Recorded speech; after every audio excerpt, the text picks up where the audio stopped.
going. And we find ourselves here on Infernal Shrines for game number 1. And if you're sitting at home calculating how many hours it would take for a best of 69, roughly 35 hours, and you're wondering how we got to Infernal Shrines, I got you covered, friends. We have the members of Celeb Gaming, as we noted. They won the upper bracket, so they have first pick and map pick priority for game number 1. They ban out Volskaya, Dragonshire banned up by last minute sweep, and Infernal Shrines being the first map chosen by Celeb Gaming. Let's get back into our draft because I'm itching to find out what we have here. Cho to be banned out, Sylvanas banned out on the right-hand side, and I actually want to point out, Sylvanas, I don't remember if she won or lost yesterday, but I feel like she has a 0% win rate so far. Even though she's highly banned out, not winning out at all. Yeah, we just saw her on the last one getting the loss, but I just want to point out that Gall is the better ban if you're going to ban Cho'Gall. Everyone knows it, that Gall is the true carry, right? Well, it's going to be a Johanna ban. They're not going to meme on us just yet. They're not going to Cho and Gall, but it's the Division S Grand Finals. So what do you expect? Do you really think that they're going to be memeing here? No, they want, I mean, obviously Celeb or, Last Minute Sweep want a quick 3-0, but Last Minute Sweep has gone through 6 games so far today. They're starting their 7th game of the day. We could be looking at a total of what? Caster math is 11 games total if we go to a game 5 here. That's a lot of Heroes of the Storm action. We're just getting started with this one. But an Ana ban on the right, and first pick, Yrel for Liam. Liam says, just give me my hero, and then you guys figure out the rest of your draft. Did we draft Yrel? Yes, cool. I'm gonna go watch anime for the next 10 minutes or so. Just let me know. If you didn't know this, Leon Black actually suplexed someone through a glass table at BlizzCon once, but also something you might not know, Liam is a massive anime fan. They know everything they could ever know about anime. Just ask him whenever they're streaming. But Greymane Lucio on the right-hand side, lots of priority onto Lucio, but we did see Destructible in the previous series really playing that Lucio well. So if it's not broke, why not? And then also they're taking away that Greymane from Maka, but quick snap onto the Stukov here. Yeah, we've seen a lot of Stukov play, Heavy playing the hero pretty well themselves, and there's Jim Raynor. We're gonna have to see later on if that's gonna be Exterminator or not, but he's gotten a lot of focus despite some of the changes that he's gotten recently. Alrighty. I don't know, so in the series yesterday, Maka played Raynor for I think the first 2 games and they lost those. I don't want to say I'm attributing those losses to Maka whatsoever, but the moment they got off that and got on Greymane, things really started to start rolling in favor for Celeb Gaming. And I'm curious to see how this Greymane ban is gonna, or Greymane steal is gonna work out, as Mal'Ganis will be banned. That's a target onto Leon, who does play Mal'Ganis on this map. Looks like they're gonna ban out the Deathwing, not planning to take it themselves. What are you thinking here for Last Minute Sweep? Muradin again? I think maybe Nubrak? Well, I think they're going to be looking for either an Nubrak or an ETC, because they want to try to get some of the siege damage in with that Greymane. They could use the Nubrak Beetles to tank some of the tower shots. I do think they want to try to get ahead early. I mentioned earlier that whether Medivh's going to make an appearance, and there he is, but that is also Kerrigan here on Infernal Shrines, one of her best maps. Well, not what I was expecting whatsoever, but we got a Medivh Kerrigan. I wonder if they actually Diablo at the end. Maybe go for Apocalypse, Leyline Seal or Leyline Seal Apocalypse kind of deal. Diablo can also dive in with the Greymane Kerrigan as well. A lot of good potential for them to work together on that one. Last 2 picks though coming out from the members of Celeb Gaming. They actually could Diablo if they want to steal it away. Gonna grab an Arthas that'll slow down the auto attack speed of Greymane. Greymane in that Worgen form does have a lot more damage, but Arthas has the Frozen Tempest, which slows auto attack speed down, and then you can grab the Frozen Wastes at level 4, if I'm not mistaken, to be able to amplify that, and I believe increase the slow and auto attack speed reduction. But either way, Maiev to round things out as well. Really good aggression coming out from her. What do you think last pick, though, on the side of Last Minute Sweep? Well, looks like they're going main tank Sonya, question mark? I was going to say they need some kind of main tank that can escape the Arthas and the Maiev, but they are just going to say, well, we've got portals, that's all we need. Yep. All we need is portals. Apparently, I don't know about this one here, Graysville. I'm 50-50, because I would expect the Sonya to be in the solo lane, but is it going to be a solo lane Greymane? Oh, wow, we haven't had... All right, so when Yrel first came out, I don't know if you remember this, when Yrel first came out, she was considered so oppressive, so unbeatable, and then for a while, because Greymane wasn't in the solo lane at this point, Greymane moved out of the solo lane ages ago. They became just kind of this all-around hero, mostly grouping up with the friendly team to maybe put some pressure or splitting off to grab camps. But Greymane in the solo lane into Yrel was considered the counter at first, and then it became Malthael, then it became Leoric, and then she got kind of nerfed and pulled down, and she's now kind of in the middle of the road with everyone else. But Greymane into Yrel, I'm really excited to see how this matchup's going to work out for them. But we are here in game number 1 of our final best of 5. We have made it to the grand finals of Heroes Lounge Division S Season number 2 for North America. Let's get on into game number 1. On the left-hand side, Celeb Gaming is going to be playing Tiger JK on that Maiev. Maka's going to be on the Raynor. We've got Leon Black on the Arthas. Vesper is going to be on that Li Ming, or oh my god, dear lord, on the Yrel, and Heavy on the Stukov. On the right-hand side, we've got Last Minute Sweep. Fats playing Greymane, Fly's Raven on Kerrigan, Carbon playing the Medivh, Notoria and Sonya, and Destructible playing the Lucio. Alrighty, here we are. Oops, my button's not going correctly, but we are here. First engagement of our final best of 5 series of the evening. Let's see what happens here as we do have Medivh scouting out. I want to jump onto the vision for Fats right now just to see how much what this is providing and how they're kind of playing into this. I would expect them just to split off and just go into their solo lanes in just a second. Maybe just get into the 4-member rotations. Medivh, just to quickly note, Medivh is working on those arcane rifts. You see those going up. They need 40 of those. If they die, they lose all of it. It's not like Redemption from Hanzo where you're losing a couple. You are losing all of it and you have to reset or restart. But if you are able to finish it out and then you die, that doesn't matter anymore. Actually, it looks like Sonya's solo lane, and they're going to rotate the Greymane with the friendly team, and Destructible coming up here just to put some pressure onto Liam. Yeah, they can actually rotate rather quickly with the Medivh portals. If they just rotate together, they can clear these waves out, and as long as they don't die, it's actually a really good idea for them. Destructible dodging everything in this middle lane here. Kerrigan combo lands out onto Leon, but will be able to walk away. In fact, last one in again. The difficulty will be if you dive onto an Arthas, can you escape? You only have a portal. Can I get out of here? Just like, I think Greymane and Kerrigan are just constantly like, will I die if I press these buttons? And I think that's just going to be the question they're going to be asking this entire game as they grab their own camp, going to be chasing out onto Destructible. No Howling Blast to connect. They're going to get the protection from Medivh. Umbra Bind going to pull 2 in right there. Portal to get them out. Flyest Raven in a bit of a rough spot. Does get the portal through. Vesper tries to jump onto them. Doesn't manage to do so, and they make a clean disengage. They're going to go back into their solo lane matchups. At least, well, Liam is going to be rotating off as Flyest Raven's trying to get a combo onto Heavy. Doesn't manage to land it as Leon Black is getting dove on by Fats and Flyest Raven. They're going to try and cycle away as Medivh is looking for another stack. Already halfway through those 40 stacks. And Celeb does actually steal their opponent's camp out here in the middle, so that will need to get cleaned up. But a lot of this we see, this is going to be the theme. What kind of response can you get in these team fights where you have to make the decision, do I go in, yes or no? Do I have a safety net? Level 4s are here. We're about to find out whether or not it's going to be any different build for Maiev, because she did go for the Naisha Cemento. She's not going to go full E build. And I'm wondering if that plays a factor in, because if they just spam Fan of Knives, yeah, pin down, it's going to be difficult for Lucy to heal through all of that as well. And if you're getting Fan of Knives resets, because I believe you have to only hit 2 heroes to get a Fan of Knife reset, excuse me. And you're also going to be having enemy members stacking up and grouping up for this objective phase. You might be able to finish that pin down, because I believe you have to hit 4 heroes as the last quest.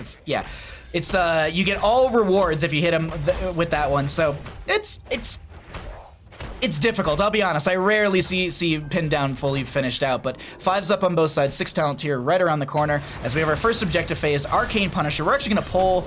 Oh, hold on. Oh, wait. Leon Black is getting dove on. They get the combo from Flyest Raven, but can they make anything else happen?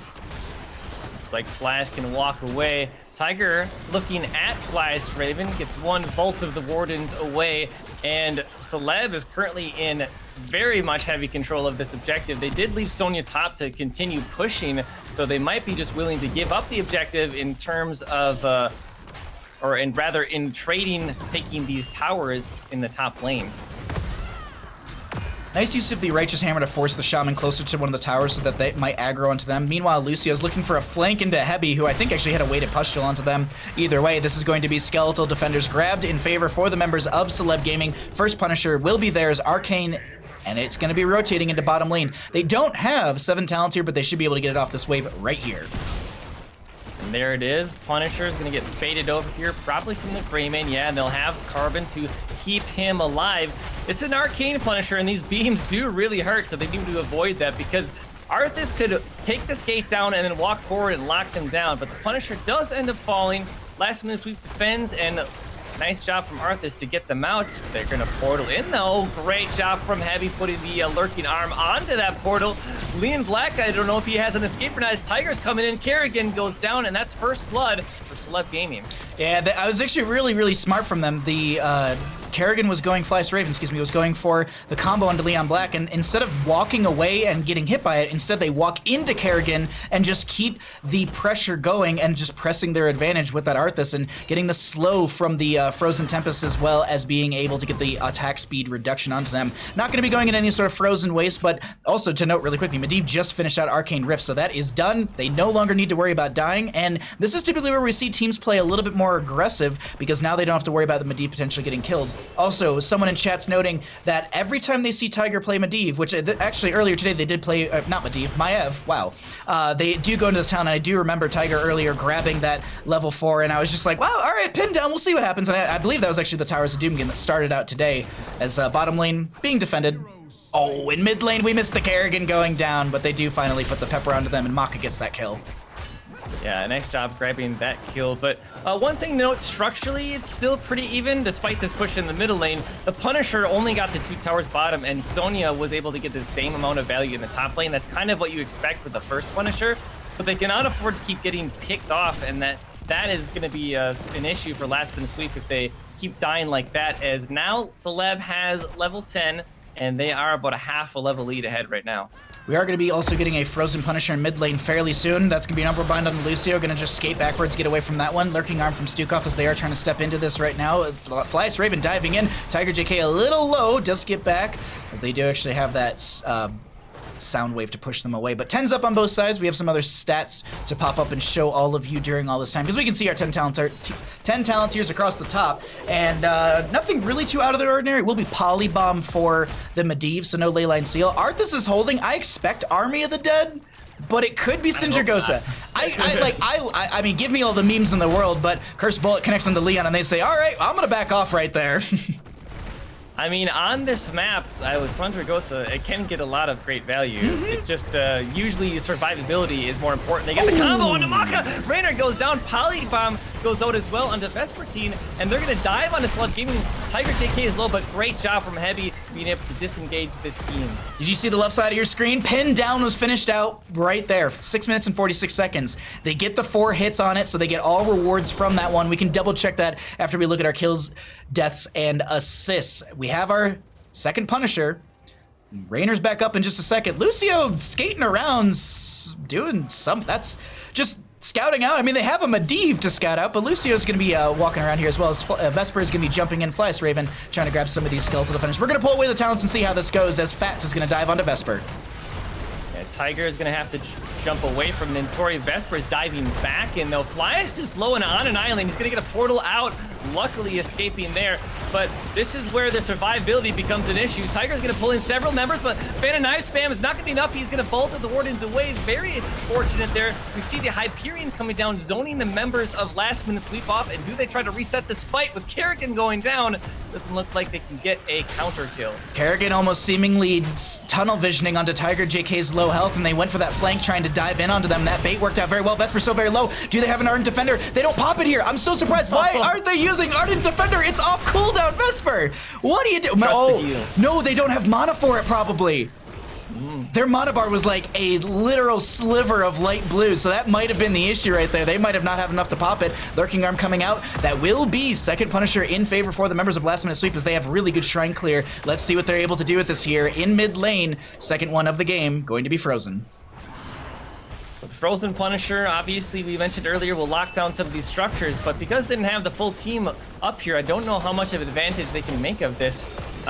They'll get the 2 towers, but the Punisher's already at about half health, and Tiger is just spamming Fan of Knives. Does he have an escape here? He'll just actually walk away from this one, as the rest of Last Minute Sweep does the same. So Punisher gets the front gate, about half the health on that fort. This is going to be Siege Camp on the right-hand side grabbed. Lucio clearing up bottom lane. 13 talent here, not too far off. That is going to be the vision coming out from Fats. We can actually jump any soakers. Just... God. Either way, all right. So I just wanted to provide vision really quickly just to be able to show what they're seeing and how they're going to be playing into these lanes as Tiger is going to be backing off, but there is a friendly team hanging around. Howling Blast connects onto Greymane. That's going to be a way to Pushel, trying to get away. They have the portal right in front of themselves. Kerrigan doesn't get the pull because they didn't step further forward into that one, but a risky moment for one of the players right there. That virulent reaction from Sukov is going to be very impactful here. Rooting them into the silence also means they can't get to the portal, and that could be where Celeb really starts to turn some of these engagements around.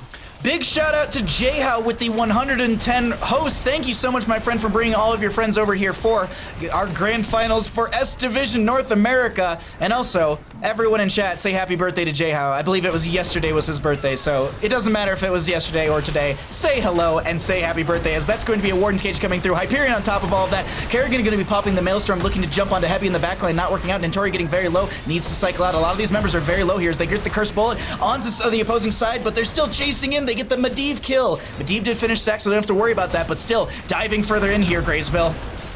Yeah, Nentori falls here. That big lurking arm gets Greymane. Leon Black survives. Only Kerrigan and Lucio survive. I take that back when only Destructible is alive. And Celeb just cleaned that team fight up. What an amazing job with the plays. Unfortunately, the portals and the protection still not enough to keep everyone alive. They find quite a few kills there, and I'm wondering what's the game plan. I think it's going to be pressing up into this top lane, opening this up further, because the next Punisher will be Mortar and will be in top. Opening this up further will push them closer to 16. They'll also be if they can get the fort, they'll have some periodic catapult pressure. They might be able to force in with this Punisher phase, but the death timers are already down. They don't want to overstay their welcome, so they're going to clear the wave, back off, open up the gate, and this also means they have no well for lane sustain. If they want to get any sort of tap, they're going to need to rotate to mid or all the way back to their keep, so that's a very strong and very smart call coming out from Celeb Gaming. So top lane, we know the next objective will be, so they're going to grab these bruisers in anticipation of that. And right now, this is all Celeb Gaming with the full level lead, about to approach level 16. I think last minute sweep really should play defensively here and not try to make any mistakes and get picked. The level down, they're saying, you know what, it's not worthwhile jumping onto this. Kerrigan working through those sharpened blades, 61 out of the 75 necessary onto that. Gonna have their Shaman camp pushing up into top. They're gonna clear out the enemy side, and now they're looking to step further forward. We were talking about, you know, Arthas was holding for quite some time. They did go into the Army of the Dead. Unfortunately, no summon Sindragosa for us this game, but still, I mean, Army of the Dead, healing, just survivability is so impactful here, and this is game one of our final best of 5 of the day, and they want to start out strong here. Gonna cycle Maiev back towards the objective and soft push this front gate, taking out one of the towers and a little bit of that side wall right there, pushing also up with that Shaman to get some value. Lucio speed boosting into the enemy team, a little advantageous, but also to note, Sonya in the bottom lane getting a free fort. Yeah, they were hard pushing bottom. They got the fort, and then they brought both Kerrigan and Greymane back to defend, but Sonya's still saying bottom and putting pressure on bottom keep. They know they can't contest this, even if they have 16. I think what Last Minute Sweep is going to do now is stop them from backing and just let Sonya get a free keep. They're gonna back off now. I think most of that was just like, all right, let's get some sort of advantage on the map. You know, they're at least evening out bottom lane, but the other thing too is that pushes them into that 16 talent tier range. Gonna grab a camp from mid lane to buff this up and potentially get themselves a fort down over there. Vesper and friends already opening up the top lane front gate as they already kind of pushed in, did a soft push before this Punisher phase. But hey, there's a possibility to end game here. It's early. Oh, Kerrigan getting jumped on. There's a protection coming out as well. Leon Black taking a lot of damage. Hyperion, nice barrier coming out from Destructible. Kerrigan gonna pop the crystals as well. Punisher at 85%. Can they get the keep?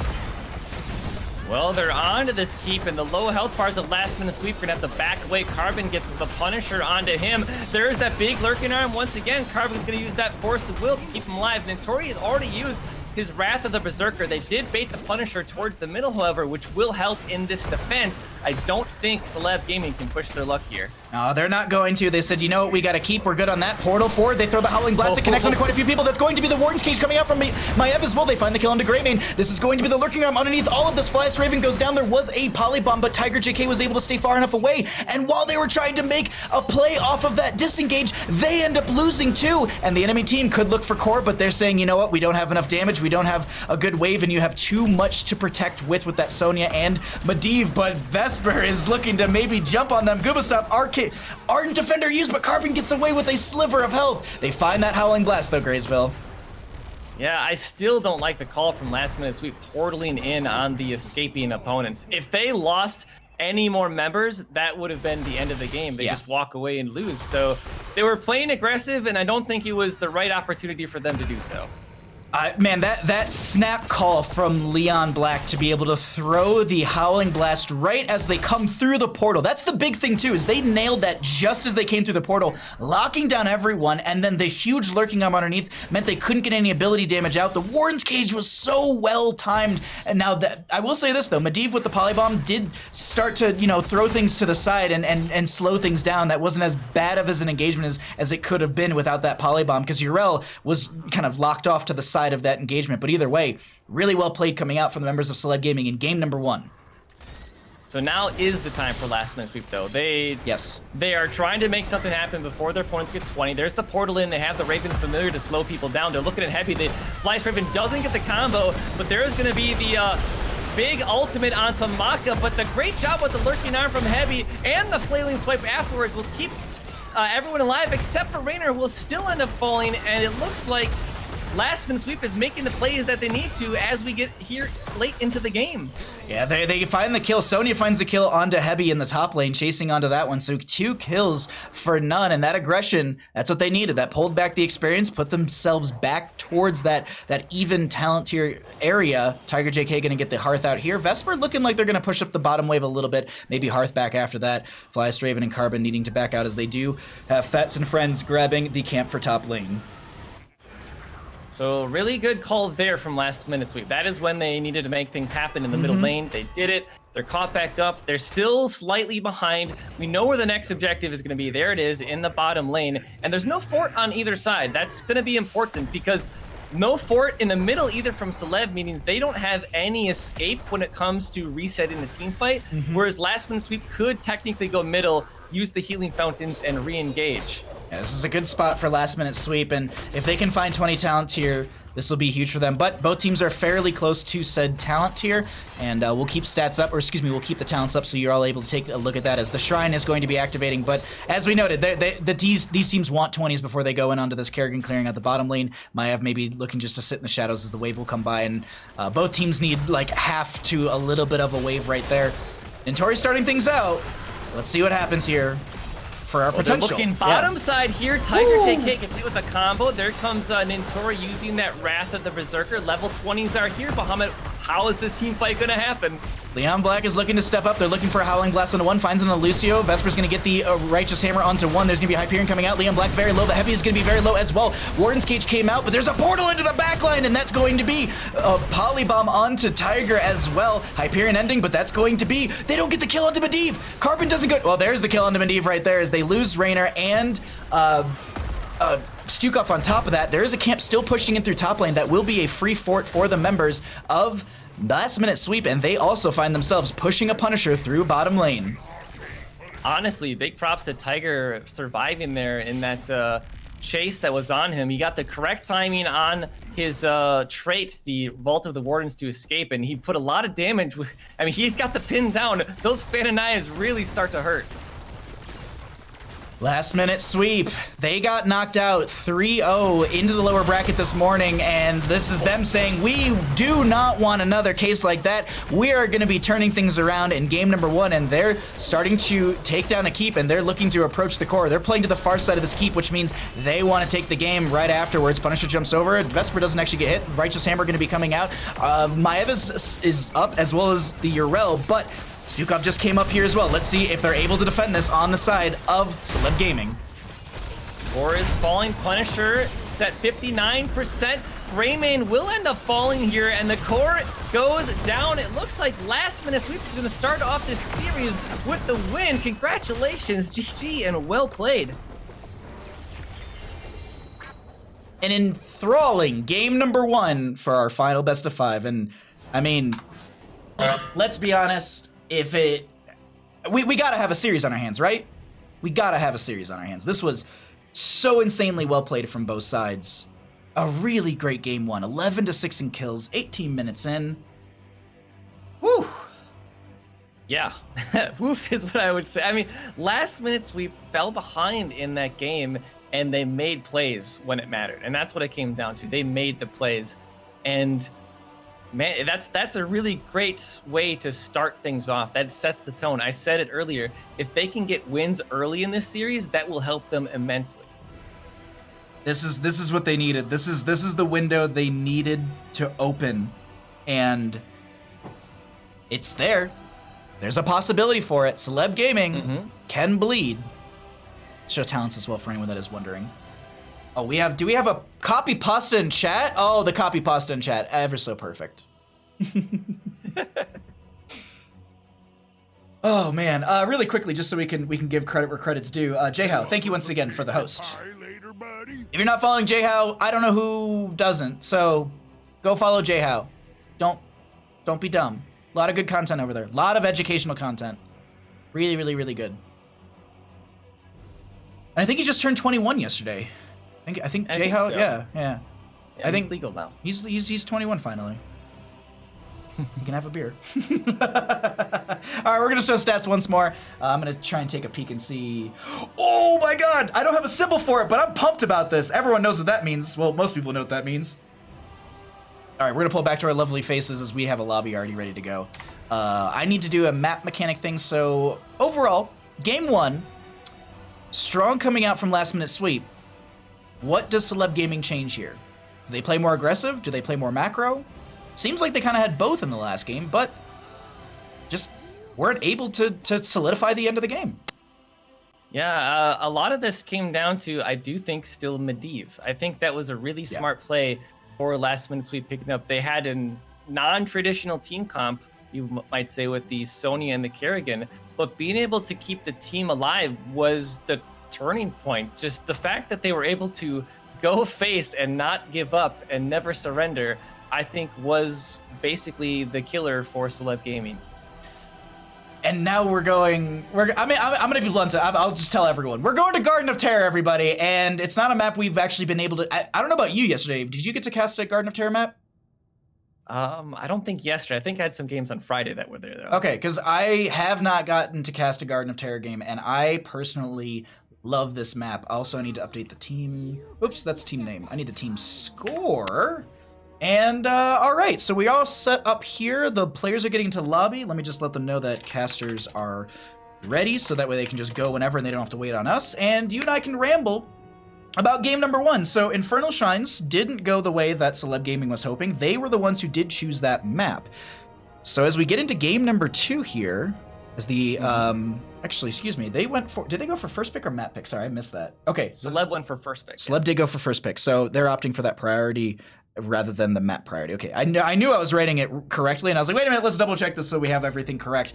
But we need one more player in the lobby, and then we'll be getting into our second map. And I get so pumped about Garden of Terror because it's one of those things, like it's like Blackheart's Bay or Hanamura Temple or Haunted Mines, which never happens, but it's maps that we don't get to cast. And so Garden of Terror, like, once in a blue moon, it blossoms, and we're able to cast this map if we want to keep it flower-based lore, in a sense. Either way. While we're loading into this and getting everything ready, just wanted to say thank you to all the admins who are running everything in the background. Also to note, NGS it does have season number 9 signups up and available. Hit !NGS if you'd like to find out more information. And the Nexus Gaming Series Combine will be on Thursday. If you want to find a member for your team or get on a team, that's the best way to do it. But let's go ahead, push the stinger, and get into game 2. So this is the Tomb of the Alterac Hollow. I think that's correct. I believe you are correct on that one right there. We're gonna throw up the little maps and everything if anyone's wondering what the bans were earlier before this. But Garden of Terror, Gravesville. What is your play here? So I have cast a few Garden games for Division S here, and a lot of times, honestly, the teams will just straight up ignore the first objective. And this map is all about macro plays. You want to be able to have a team that can grab camps. There are 2 siege camps and the bruiser for each team. So anytime you can grab those on the map, you want to do so. It grants experience, it puts map pressure on the map, and ignore the objective while you can. We actually had I did cast a game yesterday on Garden, and they actually did not cap it until both teams had level 10. Dear Lord.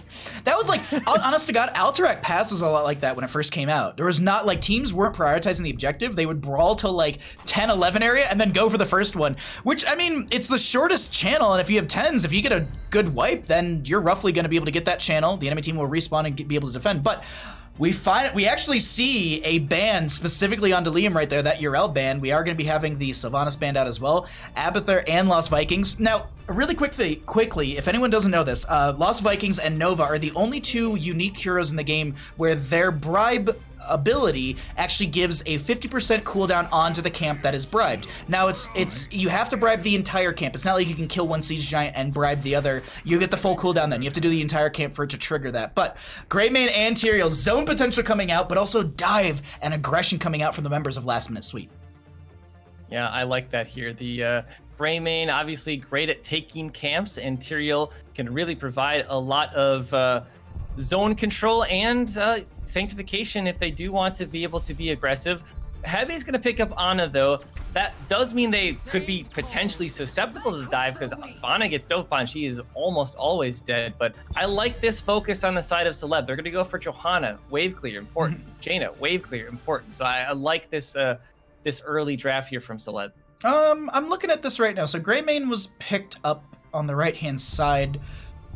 I'm like, do you consider banning out the Raynor just to force Maka into something else, potentially? And also maybe getting rid of the synergy that might be there with Jaina? Also, penetrating run's a good way to force back the enemy team, but they're just targeting Liam here. That's a ban once again. They don't want to deal with Liam's Malthael. I also want to point out one more thing.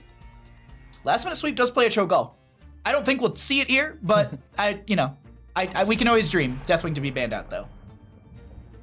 Yeah, that actually probably was a baiting of the ban as well, getting rid of the Malthael, because that could have still been an option for them to pick up the Deathwing. So I kind of like that either way. Get rid of one of Liam's heroes and force a Deathwing ban. Yep. Yeah, I agree with that. Very, very smart drafting coming out from the members of Last Minute Sweep.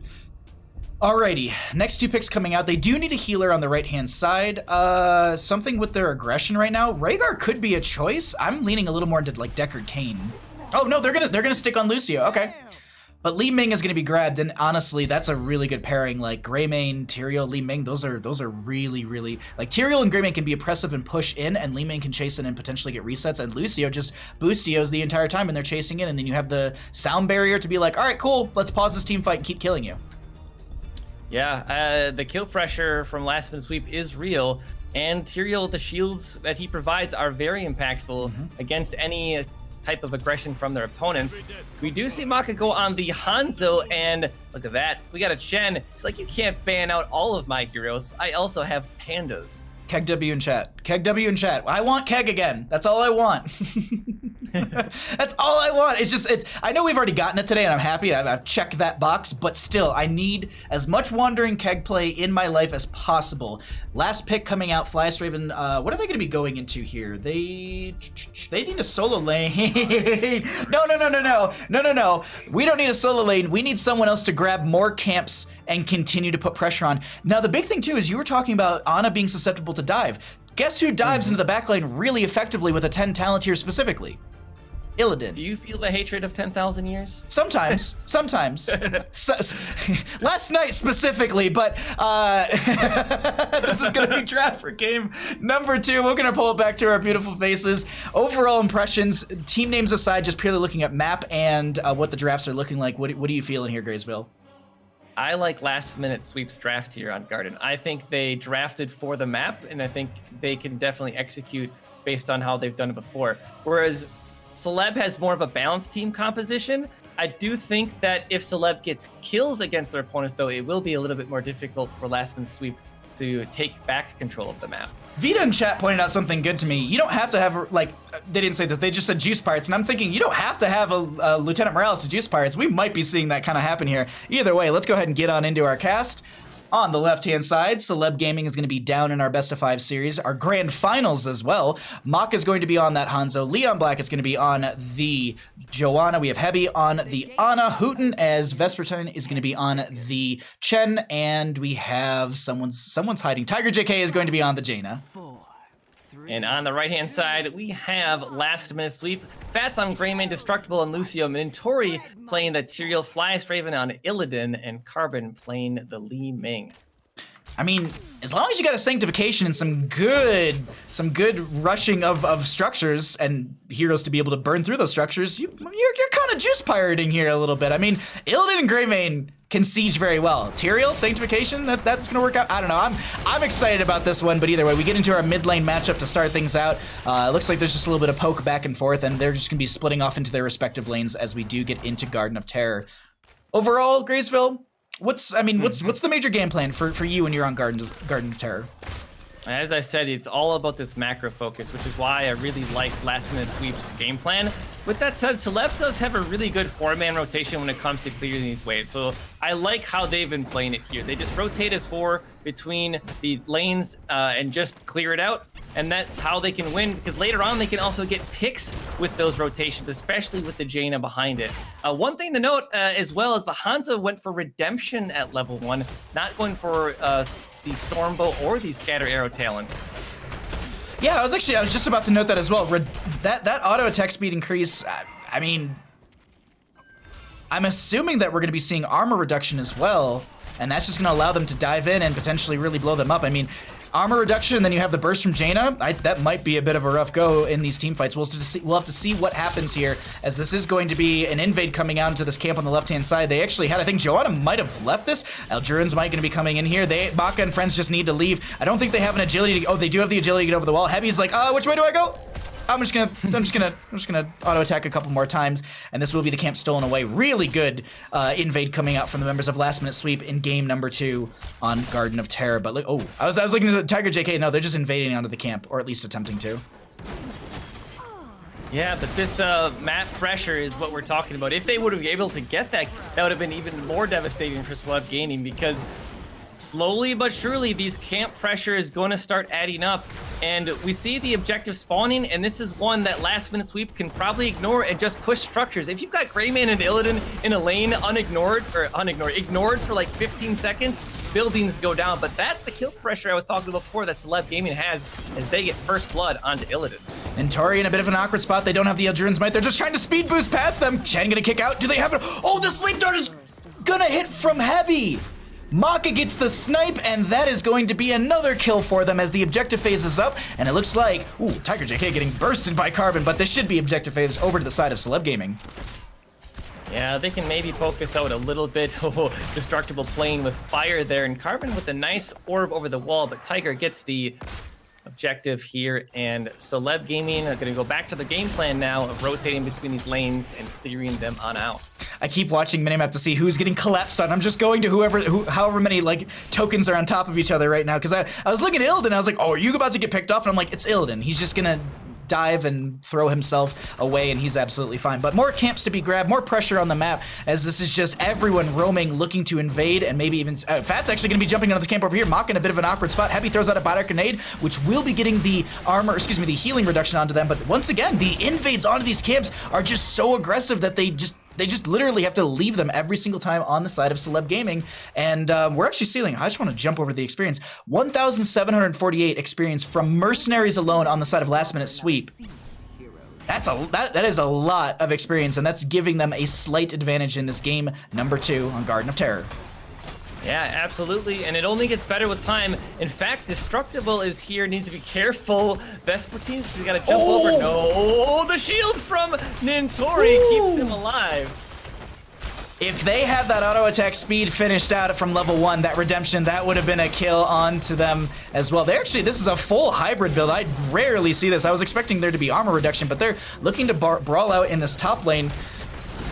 Flyest Raven in a bit of an awkward spot as they're chasing on in further. Scatter Arrow gonna connect. They get the lead to the friendly team, but Vesper's like, I'm not letting you get out of here. They have that stagger damage going. Heavy trying to round the corner to get some healing onto them. Sleep Dart goes out. I don't know if it connected onto anyone or if they were immediately woken up. Either way, Maka looking to finish out that redemption still at 10 out of the 12 stacks on that one. I do want to point out, once you finish it, you can still lose stacks. You lose, I think, 2 or 3 when you do die. That's the wrong talent I was looking at. You lose 3 upon death. So, obviously, you'll go down to 9 if your total is 12. But either way, second objective phase is up here, Gravesville. Yeah, this one will start off in favor of last minute sweep, but I don't expect Celeb to just give this one up. The Illidan is going back bottom lane though to continue to soak. They want to try to get closer and closer to level 10, and that's when last minute sweep actually does get better. If they get the hunt, that means they'll have a global available, and they can even stall out this objective even further.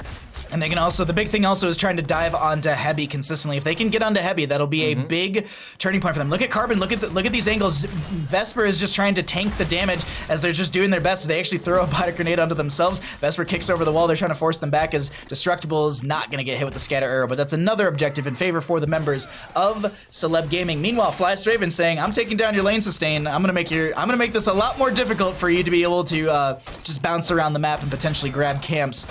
And Chen coming down here to deal with things as we are approaching our 10 talent tier for both teams. Yeah, nice job there from Flies being able to get some damage onto the fort. And earlier we saw Greymane also take the siege camp bottom, what's going to have to get cleaned up. But this is going to be a pivotal moment coming up. When we get level 10s in the objective, last minute sweep can't afford to give this one up. This would be all of these giant seeds and all of their friends coming along with them that structurally they can't afford to stay behind. The other thing to note too, I just want to point out on the objective phase is so Tomb of the Spider Queen objective phase will push up as far as the enemy minion wave is, or it will spawn as far up as the enemy minion wave is, or a structure. On Garden of Terror, the terrors actually spawn as far up as your minion wave. Which I always think is an interesting mechanic here, because then you have to consider, all right, where's my wave when I'm about to grab this? Or, you know, we're just going on in. Chen's holding, Ana's holding. I'm interested by this. I expect Nano Boost onto the Jaina. I don't think we're gonna get an Eye of Horus. The poke potential from it could be huge. But Wander, I mean, if you Eye of Horus, you just get hunted though, I feel like. Like, here's a sitting target. True. Do you think that it could be used as a, well, if you bait with it, you'll probably just get one, you might get one kill from like a bait using it, but I think after that they'll be like, all right, I'm not gonna hunt while they're doing that because it's just gonna be them trying to dive onto me. It is gonna be Panda Pals from the from Liam right there, as no Wandering Keg coming out from them. So I think it's gonna be Nano Boost realistically, just thrown onto Jaina. That's gonna be a strong tool for them. But bottom lane pressure coming on in. Vesper doing their best to push this back. Hanzo arrow narrowly missing. A lot of damage onto Fats. Do they have the, oh, Sanctification will be used. Eyes in the Dark to get them out of there, but Vesper's chasing in onto this. Wow, really nice job there actually from Maka, getting the arrow, revealing the eyes in the dark, meaning that will be the kill. Panda Pals goes out, another great sleep dart from Heavy, and that'll be an easy double kill for Celeb Gaming. With the objective coming up, that means they likely will be able to grab this one. Heavy just hooting on this Ana right now, as they're going to be able to, exactly as you said, grow up. But Tiger JK lost the channel there for a second, and this should be them grabbing. There's no interrupt coming in, but as I said, this is going to be top lane getting pushed in. Mid lane's going to spawn about halfway through the wave, which isn't that bad, or actually pretty far back, but now bottom lane should be hitting right into this front gate, which is going to be a great is going to be a lot of good siege coming out from the members of Celeb Gaming, but it looks like they're going to be hard pushing top, leaving Chen to mid. As I get all the Sport Queen at once. Sorry, I got all the text for the Sport Queen at once. Illidan can clean his up relatively easy, and he'll have to rotate probably bottom or stay middle so he can hunt, because they need to defend top lane. This is going to be a huge push in the top, headed directly at a keep. And we already see bottom lane Hearth is coming out. I'm assuming he's going to sit back and defend. We have 13s up in favor for the members of Celeb Gaming. 12.5 on the side of Last Minute Sweep. They're looking to step up through this top lane. Garden Terror going to get a slam right there. That's going to be a lot of damage on to Flystraven. The Hanzo arrow connects as well. They're getting so much damage right there, and they find 2 kills, Gravesville. Yeah, this is not looking great for Last Minute Sweep. With the Garden Terror still sitting on this keep, the question is, do you consider going core this early on? I don't know if they've got the structural damage for it yet, but you know, if they get a couple more picks, maybe you might consider it. Yeah, they're just going to back off. They're fine with getting themselves a keep. Looks like they want to go for a fort in mid lane just to try and open up the map a little bit more so in their favor. The nice thing is they will have consistent catapult pressure coming out through that top lane. The opposing side will have periodic catapult pressure, so the lanes will be matched out a little. Oh, Hunt coming in onto Maka right there from Illidan. They're looking to try and dive onto them, but Illidan getting very low. That's good Sanctification coming out. There's also a break it down from the Lucio, or excuse me, Sound Barrier, as we are going to be having Vesper back off. Panda Pals or Stormwrath and Fire up and available if they want to try and go for it.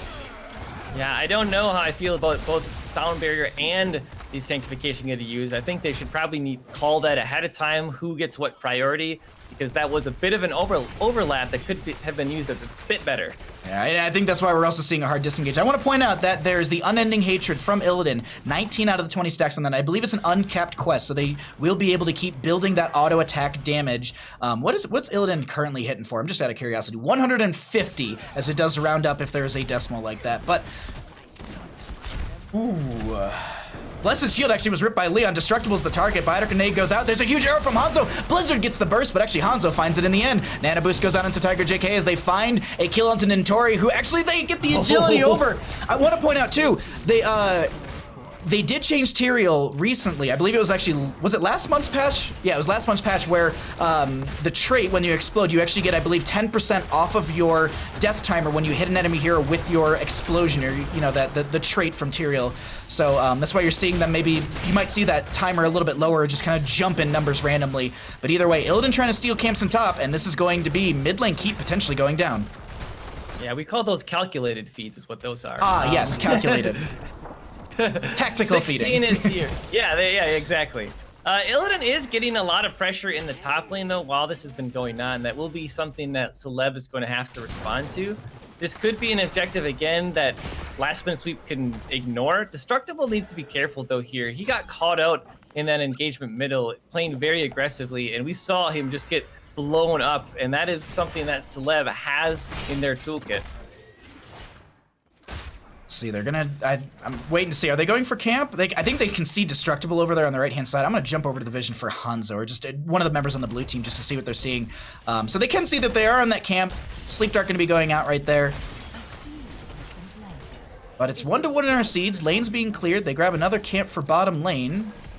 Lucio pushing forward, trying to isolate Tiger JK, but I don't think they're gonna be. Oh my God! Wait, dear Lord! Tiger JK with the numbing blast for the lockdown. I mean, that's what I was saying about Destructible. He needs to be careful, as now middle lane, they don't have a healer, and Fats got hit with that arrow. The disengaged Sanctification will be enough, I believe, to get everyone away. Yeah, they're using everything to get disengaged from that one. There is still a camp in bottom lane that's pushing in, but they just want the objective and they want to continue to build the pressure in their favor. Overall, strong map coming out for Celeb Gaming for game number 2 in our final best of 5. So even though Last Minute Sweep is kind of behind, it's 10 kills to nothing right now. Structurally, it's still not the end of the world because they have the Greymane and the Illidan. So the problem is now that if Celeb gets picks, the later and later this game goes, the death timers get longer and longer. And 2 or 3 of the kills in a team fight could just spell the end of the game. Hunt's going out bottom lane, though, onto Tiger. Water Element to use in response. Great numbing blast as well. Destructible's jumping in here. No ice block available for Jaina, but Illidan gets turned on! Lucio goes down as well. Tiger JK so very low, sidestepping the healing from Heavy, gets the Nano Boost. Carbon steps in and stomps on them as Heavy does go down as well. This is Li Ming popping off with 3 kills. Fat's a little bit low. Leon Black and Vespertine doing their best to chase onto Carbon. They want to find a kill onto one of them. I'm just saying, if you had Wandering Cook, you might be able to chase this. But anyways, Nintori is going to be chased. They do pop the Storm Earth and the Fire, maybe looking for a slow onto Nintori, and they do dive out. I don't think that they're going to find a kill onto them. They're going to back off right there. Top lane does have consistent catapult pressure coming through, as well as mid lane, as the clones are going to go down, or the pals are out of here. Leon Black and Vesper backing off, as it's 20 seconds on average for the friendly members to get back. This will be an objective going over to the side of Last Minute Sweep. We're going to have 2 up on our seeds. So they got the kills when it counted, but they are still a lot behind when it comes to the experience. We can see Illidan will be top lane, trying to get them caught back up. I am interested to see what happens on the next objective, though, because I don't think Last Minute Sweep will have 20 in time for that, and Celeb definitely will, but that means they would be taking plants to the core. I don't know if that's something they can afford to do. Yeah, I want to point out, I saw people asking in chat who picked this map. This is, the losers of the last game were Celeb Gaming. They opted for first pick in game number 2. This is the map choice of Last Minute Sweep, as we have ourselves about a level and a half in favor for the members of Celeb Gaming. That 20 talent, this is, once again, they got to find a fight before, they have to find a fight before 20, and you can see they're itching for that, but the members of Celeb, they don't want to give that over. They're looking, but yeah, Celeb says, why would we fight? Let's just play it safe. Again, objective, there it is. They'll have 20, their opponents won't, and this is the moment where last minute sweep is going to have to make a decision. Do we try to force something despite being down the talents here? Do we try to just defend at the core? Because these mini waves are very much pushed against last minute sweep, which means those plants are going to be spawning right there. Oh, this is... Yeah, if they can get this curse on the side of, or not curse, if they can get this seed on the side of Celeb Gaming, that'll be huge for them. I just want to quickly look. Catapult's hitting for 266 in auto currently. At least the one that's on core. It's going to be, obviously they scale a little bit further than that, but the Shamblers are cleared out. 20 Talonteers here. We have Wintermute for the Jaina. Ooh, the upgrade on Stormwrath and Fire. It's just all upgrades except for the Bullseye for Hanzo. No play of the game coming out from them. Hunt coming in from the Illidan onto the Ana in the backline. They're trying to jump onto Heavy here. Sanctification out as well. There's going to be the Sound Barrier from Lucio. The arrow from Hanzo misses as Flyest Raven is able to find their kill onto the Heavy over there, as this is a bit of a split fight. Right now, Maka and Flyest Raven are going to be 1v1ing as Leon comes to help out. They heavily committed to trying to kill the Ana there, and ultimately they did, but the turnaround from Jaina, just instant numbing blast everyone afterwards, was really the key in that team fight there. And Flyest, yeah, I don't know how much longer he's going to survive, but really great job from Celeb in that engagement.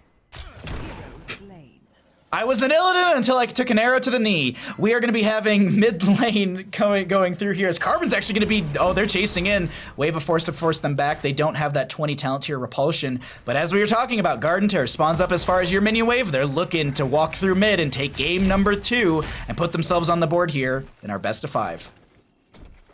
Yeah, on the core with the members of Last Minute Sweep just respawning now. Things are looking dire. They will have 20 just in the nick of time, but they really need to focus on killing these terrors. Otherwise, this will be the core falling. But the health bars on the side of Celeb are not the best. Mm-hmm. Looks like they're going to back off here. This is I think, a more or less a defensive objective phase. They're going to get a fort through bottom lane, definitely. But right now, you're going to be seeing just the slowly walking up. Oh, also something to note, Tim, we are comparing this to Tomb of the Spider Queen. Garden Terrors do not lose health over time like the Spider Queens on that map. So these will only go down if you are hitting them. We can see the health bar on the left side of the screen. 10k on that, slowly going down because the fort's going to be attacking it. But right now, everyone's up. 20 Talonteers across the board. This is potentially a game-ending push, but I said that earlier about the mid lane. So we do have the nowhere to hide from Illidan, so he can be on the opposite side of the map, hunting in whenever the team calls it as well. But big push down here in the bottom with this Terror. This could still be the keep going down. Vespertine jumping down, arrow missing, unfortunately. Are they calling the hunt now onto Heavy with arrow being down? We'll have to see here. I think they're waiting for the enemy team to maybe step a little too far forward, or maybe looking for them to be isolated. And it seems like Vesper is going to be able to kick to the far side of that wall. They were drinking. Oh, wow. Huge repulsion to separate the friendly team. Yeah. But I think this is, I mean, Illidan, as you said, they have a global right now. Blessed Shield was ripped by Leon, doesn't connect. That Radiating Faith not being able to bounce. Hunt coming in. Onto Maka, Sanctification used once again. There's the Sound Barrier afterwards. Panda Pell is coming out. Big damage onto Nintori. Tiger's looking for the kill, and he's going to get it on Ethereal. And with the big root on Destructible as well, that's going to be Celeb trying to clean up this game. Flyest Raven dropping some healing on themselves. Or excuse me, Heavy dropping some healing, but Flyest Raven sticking onto them. They get the counter kill, but that is going to be 4 for 1. Li Ming is scouted out, and this is a bit of an awkward spot. Repulsion gonna push them back. Maka missing the scatter arrow, but they end up going down right there. And now the red team dominated. They move in through mid, and now Celeb Gaming looking to take game number 2, put themselves on the board here, and begin a potential climb back if they can win the grand finals for Heroes Lounge S Division. GG. Well played.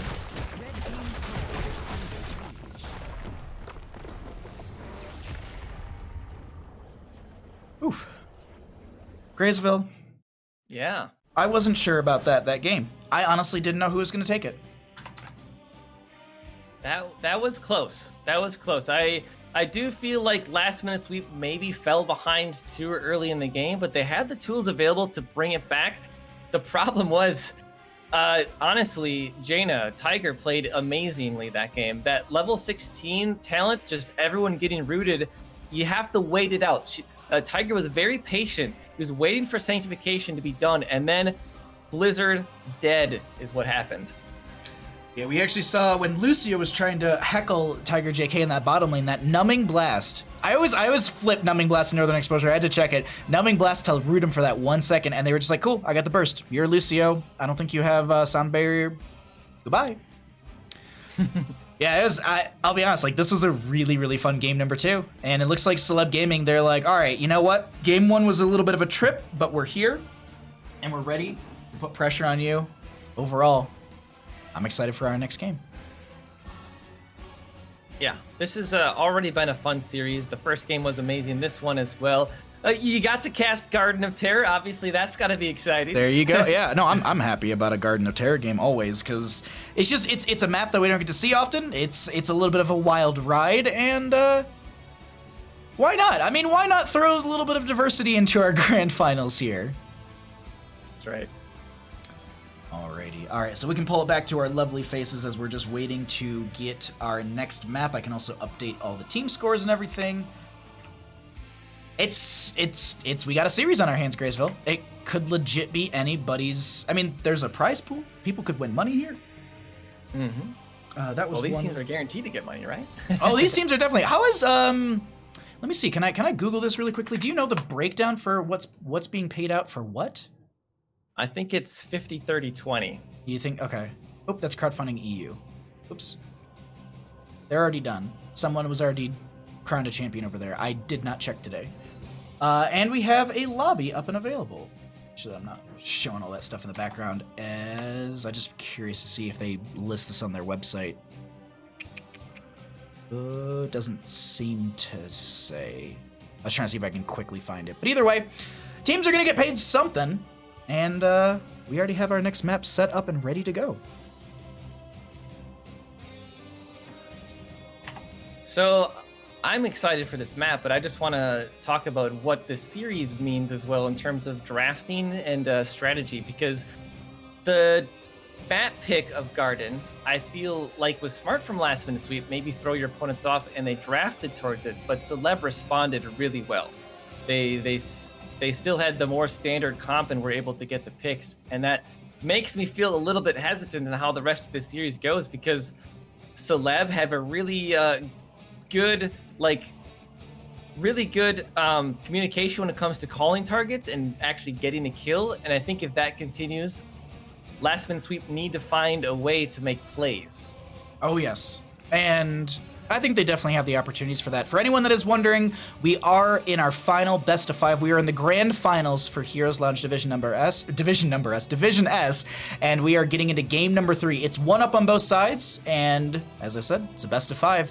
So we could be going to a game 5. I will say this though, the members of Last Minute Sweep have had the longest day of any team thus far. They have already played 6 games. Actually, no, they've played 8 games thus far today, and they still have to win 2 more if they want to try and crown themselves champion. But Celeb Gaming, they're not going to make it easy. I don't think they're going to be able to walk into. I don't think this is going to be a 4-1 kind of situation.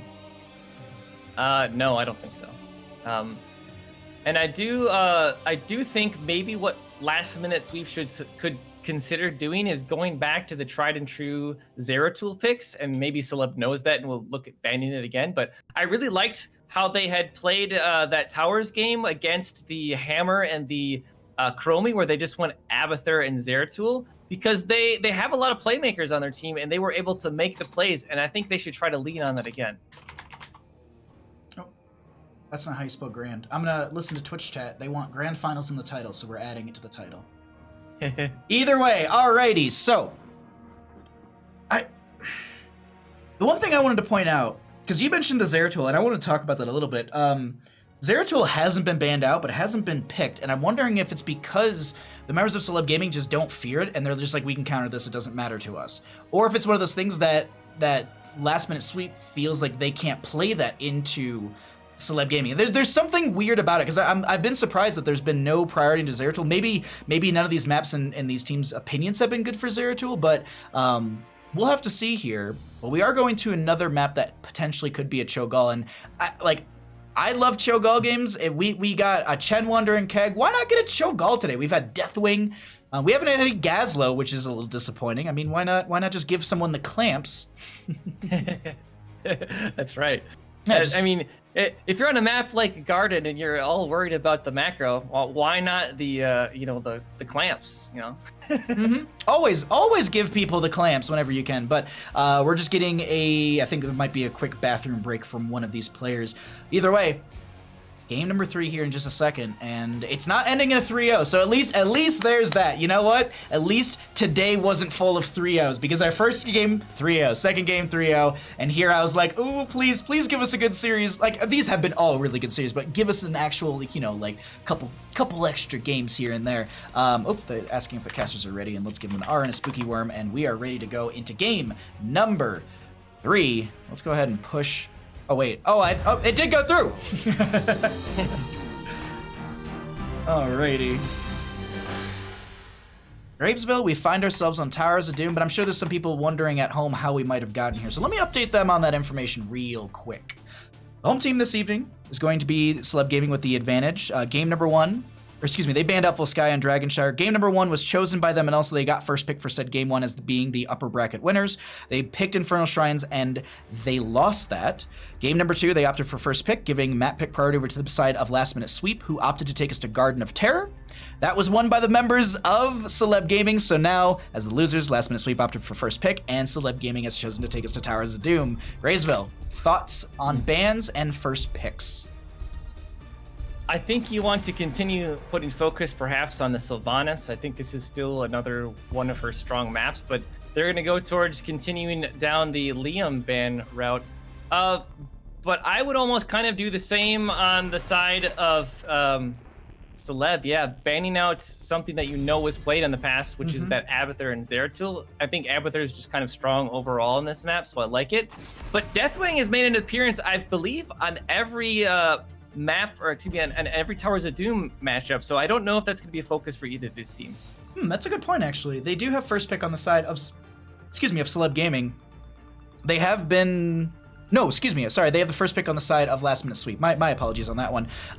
They could look and try and prioritize that early. It's a possibility. Obviously, there's always the conversation was like, well, does it get countered out super early? That's a respect. Carbon had an insanely good game on that Li Ming, and I don't blame them whatsoever. That Li Ming actually almost turned around a lot of team fights. Even in the later half of the game, when they were on the losing end on the side of Last Minute Sweep, they actually almost shut that down. But Sylvanas first picked on the side of Last Minute Sweep for some push pressure as well as her overall aggression in team fights and mobility. Yeah, and with the Abathur ban, though, I would say they likely would not be going towards the Zeratul here. Having an Abathur hat means you have more survivability, whereas if you just jump in by yourself as Zeratul, there is the possibility that you just die and don't have that available to you. So I don't know if that's going to be the focus. But we do see the Johanna picked up along with the Greymane, which means they can get camps. They'll have Johanna for a lot of stall and survivability. Pretty standard opening here from Celeb. This is also the first time that Maka's been able to grab Greymane in this best of 5. And we saw in the first one of the day that they had a really strong showing all first 3 games against literally Last Minute Sweep. So they're giving over the Greymane for Sylvanas. They're going to grab a Uther. Are they going for main tank Uther here? Because they did play that against Perfect Gems in game number 1 on Volskaya Foundry, and it worked out well for them for Last Minute Sweep. So Raynor, Sylvanas, Uther... That's a pretty good start. Do we get a Cho'Gall ban here, or do we get a Deathwing ban? What do you think? Well, there is a possibility you still pick up Deathwing on the side of Celeb, so maybe they don't ban it out. They're gonna get rid of the Lucio. Okay. Yeah, I honestly, if I'm playing on Celeb, I kind of hate, like, me as the caster, that was an amazingly good Lucio play coming out from them, but if I'm sitting on Celeb side, no, I don't want that Lucio. And actually, Last Minute Sweep respecting the Hebi Stukov, as well as their Ana. Interesting choices. We'll have to see what Hebi gets forced onto. Sorry, go ahead. Yeah, I kind of like that focus, though. Just forcing them into something different, like even a different play style, especially against an Uther. I think the Stukov ban was definitely warranted. He can get just shut down as anyone can. But we do see an Anduin pickup instead. They'll provide them a little bit of peel potentially with a light bomb, but then Tiger once again on the Jaina means along with Greymane, they got a lot of bursts. And that Jaina, I like that Jaina quite a bit. Anduin's a really strong healer as well. People are lulling the Cho'Gall, but I mean, They've actually been banning out Show. Like, Last Minute Sleep had a strong showing on Shogal, I believe yesterday, over on your channel, correct? Yes. Yeah, so, ooh, Sally Thymane coming on in, and is, oh, all right, there's the Zeratul. They want to go for it. So, main tank Uther, heals coming out from White Mane. I mean, they have some good aggression, a lot of mobility coming out from Last Minute Sweep, and they're going to be trying to probably dive onto the Anduin consistently. What are we going to get for our solo lane? I was thinking we might get a Malthael, but it's actually going to be Chen once again. We have another opportunity for another Wandering Keg. So Keg W is in chat, as this will be our game number 3 draft. I gotta say, this is going to be a very, very good one. Yeah, this should be good. I'm excited for this one. Looking at the draft, though, I really like Celeb's draft a lot better than Last Minute Sweeps. I'm really afraid for the Zeratul survivability. Just being able to turn around and deal damage to him. If he goes down to half health, White Mane can only heal when she's dealing damage to others, so that's going to be a little more difficult for them to handle. I'm leaning into Celeb's draft here. Like, names aside, you know, previous games aside, just purely draft on this map. I lean into Celebs. I think they've got a lot more versatility. I think they've got good self-sustain. They've got good ways to disrupt anyone trying to dive into their backline. Wandering Keg, as I said, I think it's going to be a good disruption tool if Zeratul and Sylvanas try and get back there. But what we got to figure out is what's going to happen here as we get into game number 3 on the left-hand side. Celeb Gaming, we got Tiger JK on the Jaina. Mach is going to be on the Greymane. We have Vespertine on the Chen. We've got Leon Black on the Joanna and Hebi the Hoot on the Anduin. And on the right-hand side, we got Last Minute Sweep. Fats on the Rainer, Structable on White Mane, and Torian Uther, Flies Raven on Zeratul, and Carbon playing that Sylvanas. Apparently, chat is saying that the game has already been decided by chat, or by draft. We'll see if that's going to be true here, as I'm just skimming through the level 1s. Nothing really too out of the ordinary coming out from any of these players. Greymane holding as well as Uther holding, but yeah, viciousness for the Greymane right there. And Uther with the Hammer, the Lightbringer for extra stuns. And also, I believe it's more self-sustained too with the the mana restoration from the passive on that. Mm-hmm. Yep. We still have the Ace in the hole, though. No Exterminator here. And bottom lane, Stun and Iron Skin can walk away. And I also like to hold your ground. Some people kind of flip and flop back and forth, Laws of Hope. I do like hold your ground, especially against like an Uther, just being able to walk away from all that damage as well. Yeah, I think I'm so excited about this game because I love Towers of Doom. Towers of Doom is such a good back and forth, and we're kind of midway through our series. This actually could build some momentum for one of these teams, and obviously it'll put them closer to potentially winning out Division S for North America Season number 2. Flyest Raven getting forced back by Vesper in top lane. Just smacking him with a pole and chasing him towards his front gate. Just being the Chen nuisance that he is. Meanwhile, we do have camps being grabbed on the left and the right-hand side. Leon actually going for the aggressive invade. They haven't finished this. Literally just walks onto the point, gets stunned by Uther, doesn't care, throws out a shield glare. Carbon looking to get an angle over here, but they're going to dive onto them, and they find the kill onto Carbon. Sylvanas, the first blood, over to the side of Celeb Gaming. Really nice kill there. Aggressive plays have paid off. Flyest is coming in though now. Maybe trying to get them off. Anduin pulls Maka into him. Unfortunately, Greymane will end up falling, and they get another kill onto the Jaina. Great rotations here from Flyest, and they get the camp. Wow, that turnaround right there. I looked up, we have a giant snowstorm here, and I saw a bunch of snow falling, and I looked up at that for a second, and then I looked back down, and everyone's dying, and I'm like, all right, well, apparently, this is going to be a bloodbath of a series already, just as we have a 1-2 in kills, 3 up on both sides, a little bit more so in favor for Last Minute Sweep, as they will have their sappers coming on in through, and potentially getting the charge into the front gate. Looks like 1, 2, 3 connect, as they also lock down the towers, and they burn through the entire front gate with that entire wave.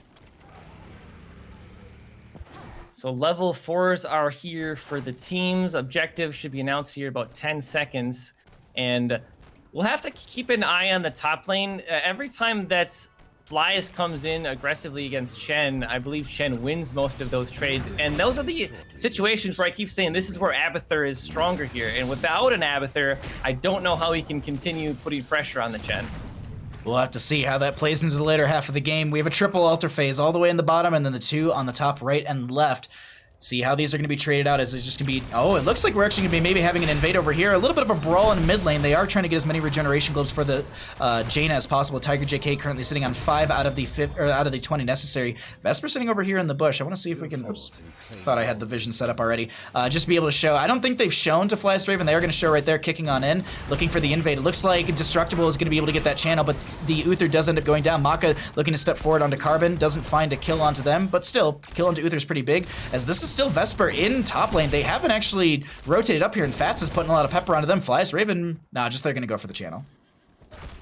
Yeah, a bit of an odd situation there from last minute sweep. They lost the Uther bottom lane, and they did bring Raynor top lane. The question is now, do they try to channel this? I don't think this is worth any longer, because Chen should be able to stall this out, and the rest of Celeb will be rotating up here. Yeah, Flyest Raven getting split by the Johanna. Fats is on an island by themselves, so they're taking tower shots, and that's going to be Chen finding a kill over there. We do still have this altar phase up and available. No one going for... There we go. Anduin's going to make their way over there. Heavy's going to just kind of hoot on over and grab that, as we do have Flyest Raven getting some Clemency healing out from Whitemane, and looks like we have Sapper Camp once again to be grabbed by the members of Celeb Gaming. Push that in through bottom lane. Right side Sapper Camp's just now respawning. They could look for an invade onto that once again, or they could just look to push this in through bottom. So sevens are here. Jaina is sitting on hers. I don't know if she's looking at Ice Wand or Ice Fury Wand or not. But aggressive invasion once again from Celeb, but Flyest Raven is on the way as well. So this might be a contestant that last minute sweep can win this time around.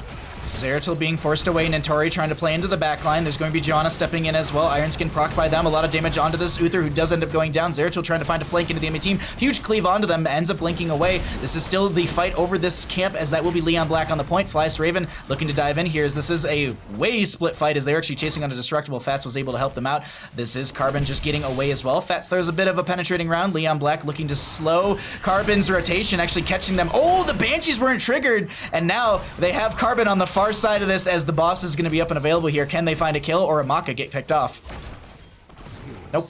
Well, yeah, Sylvanas goes down, and the interesting thing I've noticed so far in these engagements is it feels like Anduin is out healing 2 healers.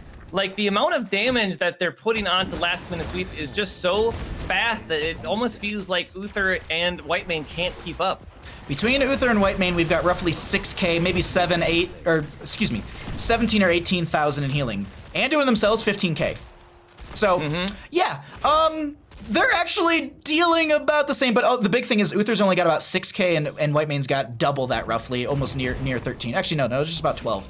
Anyways, 10 talents here, not too far off. Double altar phase coming out, and this should be in favor for the members of Celeb Gaming, as they're going to slow them down, rotating over here. Chen already in place. They do have Storm, Earth, and Fire. No Keg W's, unfortunately, but we can still spam it if we want.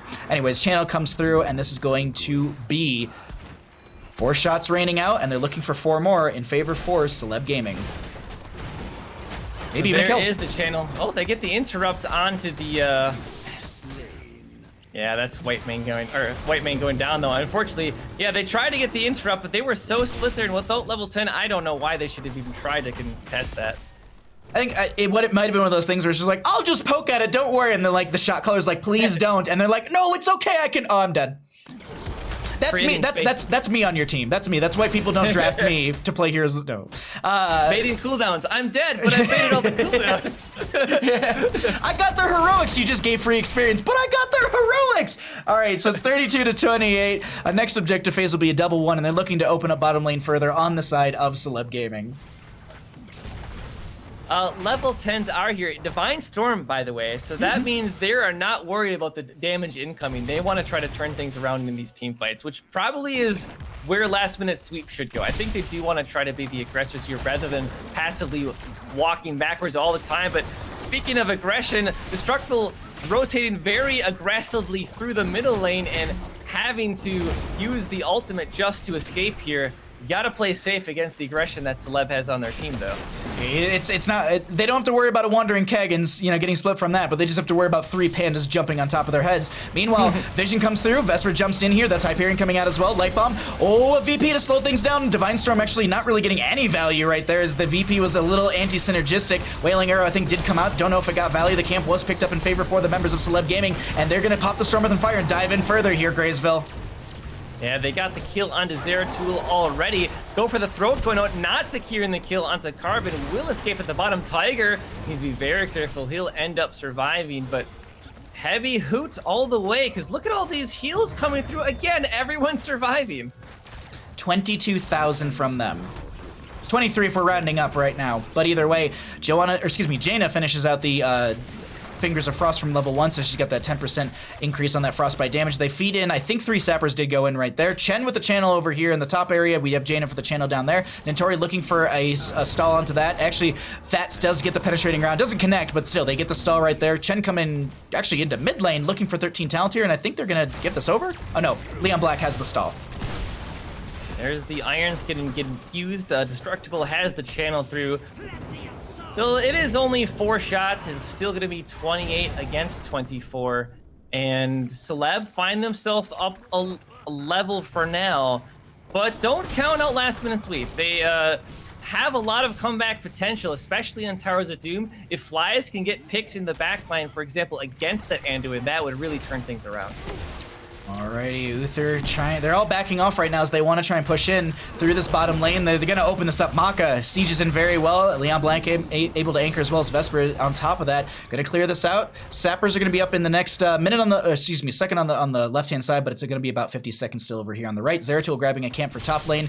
Next bell tower phase will be a single one in the middle of the map as they are looking to try and convert this back over. Sylvanas will be able to lock things down, but Leon Black trying to slow that burn down. Heavy coming in as well. Greymane and Janus not too far behind with their 13 talent tier advantage.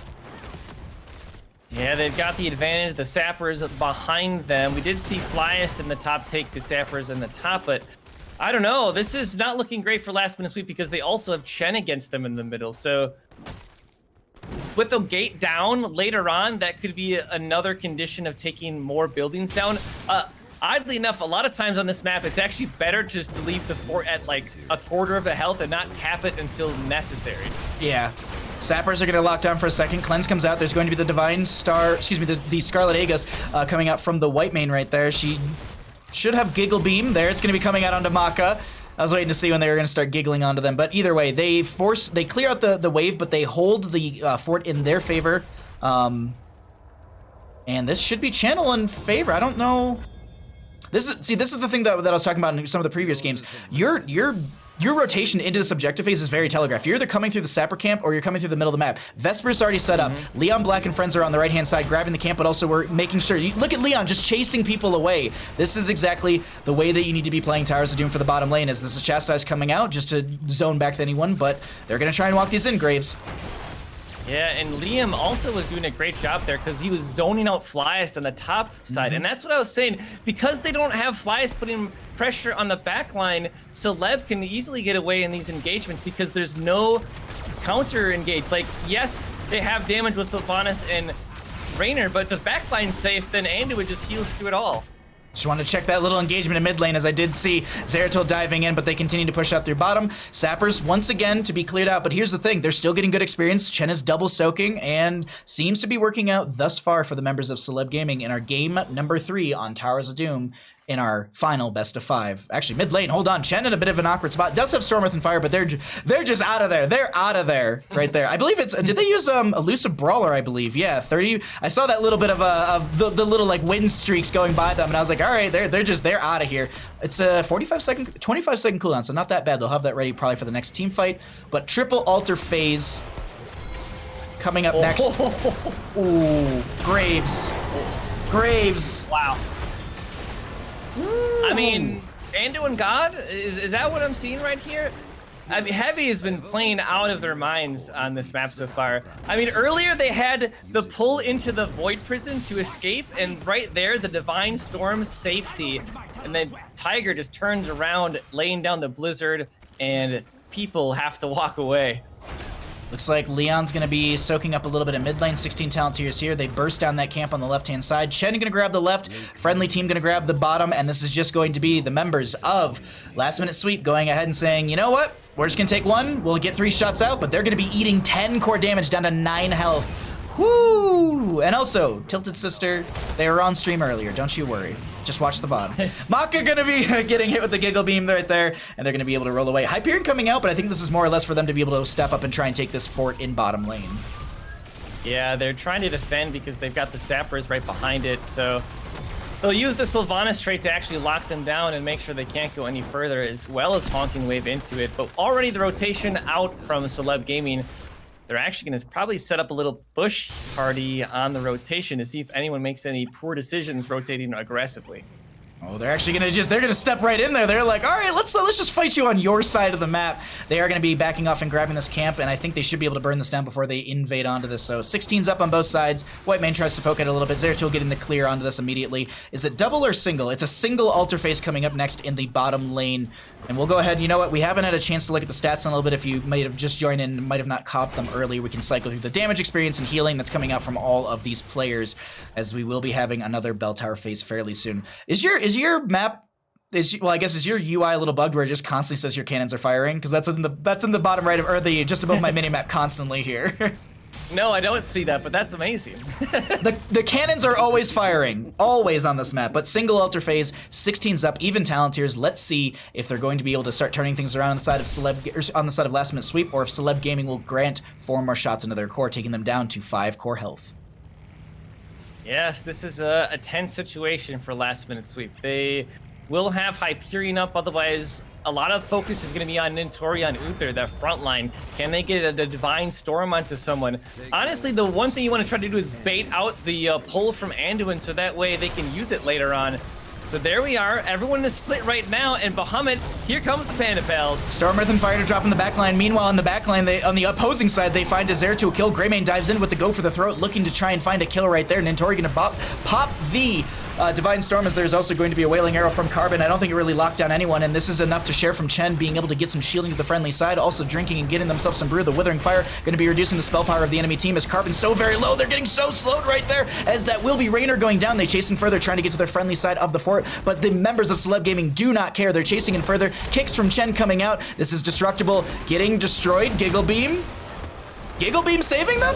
Gilney and Cocktail going through, but they managed to heal through the majority of that. They're going to throw some damage, as they do have a wave coming in, and the members of Celeb Gaming are looking for these 5 shots, because they can rush Boss. Boss is up, and that will yield them game if they can get this, if they can get these 5 shots and Boss. They have to know this on the side of Last Minute Sweep, and they need to rush Boss and prepare for a defense. VP's up and available, Graysville. Let's see if they... Oh, wait, no, Nintori in mid lane! Yeah, Nintori was going for one more mini wave. Hashtag not worth, as that is a big loss. They will not have a frontliner, and with Raynor coming up shortly, that might not be enough for them to defend, unless they're just going to try to bait the boss and get more picks. Well, we're going to jump onto the red vision right now, as we can just see them trying to invade onto this. That's going to be a lockdown light bomb. VP comes out, that gets Zeratul, but the Whitemane goes down in the backline as they went for... They actually just got the Dark Flight. Light bomb not going to connect. Flyest Raven gets out of there, but they're staggering deaths here, and they just all say on the side of Celeb Gaming, they're just trying to bait us to get off of this and buy time. We need... Fats is just inting. Wailing Arrow coming out from Sylvanas as well, and they're just trying to pull them all around. Flyest Raven goes down, or excuse me, that's going to be... Sylvanas going down as Flyest Raven gets picked off right there. They end up having enough to share on the point. Greymane finds 3 kills. Game number 3 over to the side of Celeb Gaming. They go up 2-1 in our best of 5. GG. Well played.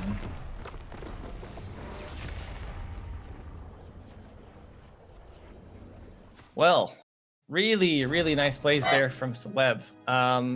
I was afraid of the draft of Last Minute Sweep. Like I said, the fact that they had a Zeratul without an Abathur means he was not able to be as effective. And Chen was just bodying people left and right in these team fights, and they had no out. And there was definitely enough burst potential between Greymane and Jaina to bring people down. Anduin, great heals overall. Just really, Celeb played an excellent game from start to finish. Grazel, I think Buttspot put it perfectly. Raynor was just butted. That's just... Alrighty, everyone. I don't know about you, Graysville, but I'm going to take a quick 1-minute break, and I'm going to run to the bathroom. So we're going to leave stats up here. We're going to leave the stats up, and then Graysville and I will be back in about a minute or two. Just going to run to the bathroom, because this could be final game, or we could be getting 2 more. So don't go anywhere. We have more Heroes of Storm action. We'll be right back.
Alrighty, everyone. We're getting back here. We have a lobby.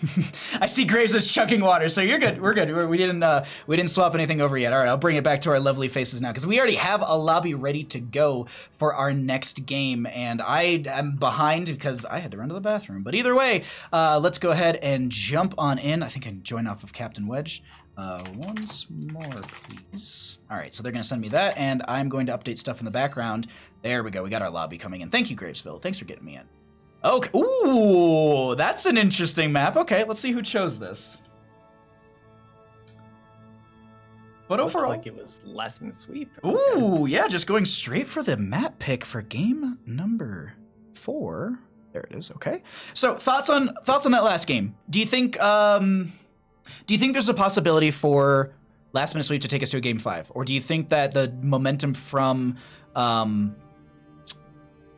my brain right now, from Celeb Gaming is a little too much and they're just going to be taking this in a game 4?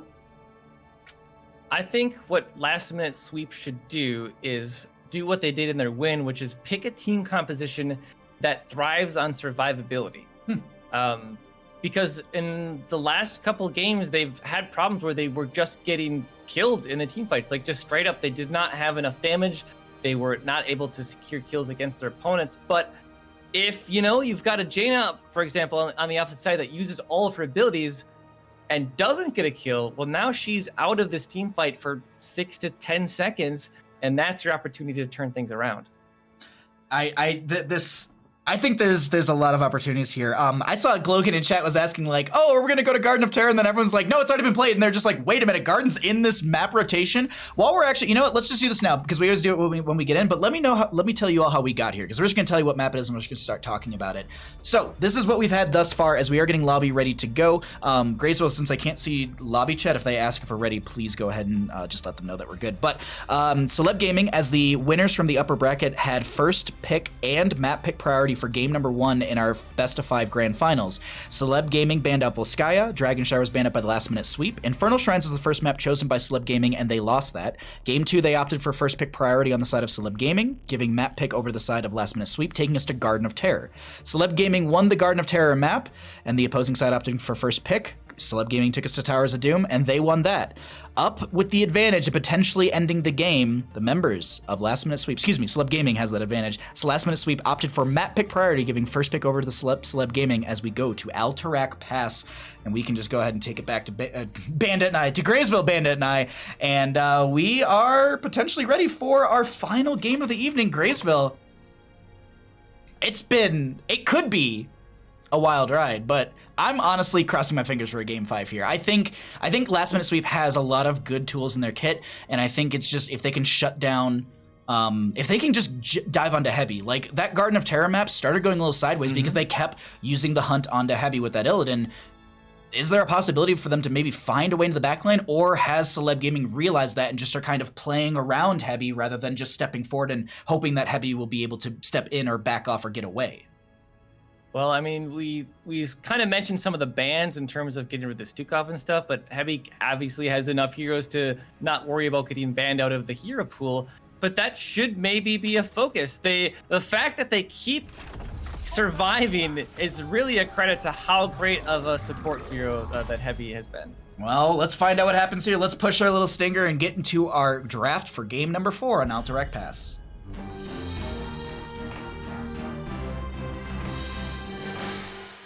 We find ourselves here on Alterac Pass for game number 4. Gravesville joining me. If you don't know who Gravesville is, please. I see that Jay just hit the co-caster command, but follow them. Go ahead and support them as well. Follow them on Twitter, Twitch, and make sure you follow their TikTok. Gravesville, how is your TikTok going these days? Amazing. I get all of the views. Really, I just take my shirt off and the views come in. I mean, that's all I'm saying. Man, FreePX could learn something from you, but... Celeb Gaming on the left-hand side, banning out the Abathur. We have a Greymane ban, not allowing Maka to get onto that hero once again. What are we going to be seeing from Celeb ban-wise? Do you think they actually ban out the Zeratul, or did they just think it's not even a threat here? I don't think so. With the Abathur getting banned already, I think we kind of proved in the last game that it's almost necessary to have Abathur with the Zeratul, so I don't think they should worry about it. If there is like a healer like the Lucio we saw earlier, maybe getting banned again, but it looks like they will start things off with the Li Ming. Li Ming ban. We talked about this from the what was it, Garden of Terror map? Yeah, Garden of Terror. Carbon themselves almost turned around. I'd say 75% of the team fights. There were so many moments where it's just like they're winning this on Celeb, and then Carbon comes in with like 2 or 3 kills and getting reset after reset and just going to reset city. As we said before, the Greymane was banned out. That's a target onto Maka. Do they try and ban out the Jaina maybe? No, it's gonna be Sylvanas. And we were talking about this. At least today, Sylvanas is a 0% win rate. And I think yesterday, I think she was played once with a loss on top of that. But Heavy gonna get their Ana right there, and they're gonna be feeling very comfortable. That Garden of Terror map, everyone in chat was saying Heavy got Ana, it's GG, and it got close, but they definitely had a lot of really good plays. So once again, even though there's not many camps on this map, in fact just the 2, it will be once again a focus. It comes up relatively quickly, and it does get you a lot of experience. I do like the focus on Falstead though, being able to get a global, maybe going for Wingman again, and just being able to bribe those camps, and the Mighty Gust around boss plays. 2 bosses, 1 at the top, 1 at the bottom. Late game, those things really hurt. Bloodlust. I'm calling it. No, please, no. I think there was actually a Bloodlust comp last night. I don't remember if it won or not. I cannot remember. I wish I made a note on that one. But it actually did get a buff at level 20. Yrel's going to go through, and that's going to be picked up for Liam. And then Jaina grabbed by Tiger JK. I think Tiger's actually played Jaina in all of the games in this best of 5? That sounds right? I think they lost on the Maiev where he had Maiev. Infernal Shrines. You're right. I knew. I was like, I said it, and I was like, that doesn't sound right as I'm saying it. But either way, ban-wise, maybe I would say Joanna actually, because unless they plan to take it themselves, because Last Minute Sweep will have first pick after, or the next pick after this ban phase, and I was like, maybe they ban out the Joanna, but I think they might want that, and they're gonna get rid of the Hanzo, as Maka had some really good plays on the Redemption Hanzo, actually really big hybrid build Hanzo on Garden of Terror. Next ban coming out though, they could look to ban out something in the main tank department. They actually could. Oh, maybe they ban out Deathwing. I don't know how he does on Alterac Pass, but yeah, they're going to get rid of that right there. A lot of Skyfall at level 7 gives you a lot of delay onto the objective phase as well, so not wanting to do it that way. It's happening. Oh, we did it! We did it! We got it! I'm happy. That's it. I'm good. That's it. Thanks for watching, everyone. It's been really fun. We'll figure this out later. We'll let you know through a tweet or something. No, I'm just kidding. Cho and Gall coming in on here as probably going to be Ancestor Healing then at that point. But here's the thing to note, though. Graysville, they have an Ana. They're playing this into Ana, and she has a Biotic Grenade. If she can throw that Biotic Grenade just as the Ancestor Healing goes out, they can mitigate that. But they're actually going to grab themselves a Garrosh and a Raynor. I really like the draft from Celeb Gaming, but I'm intrigued by Last Minute Sweep. With a Medivh to round things out. Protection status, by the way.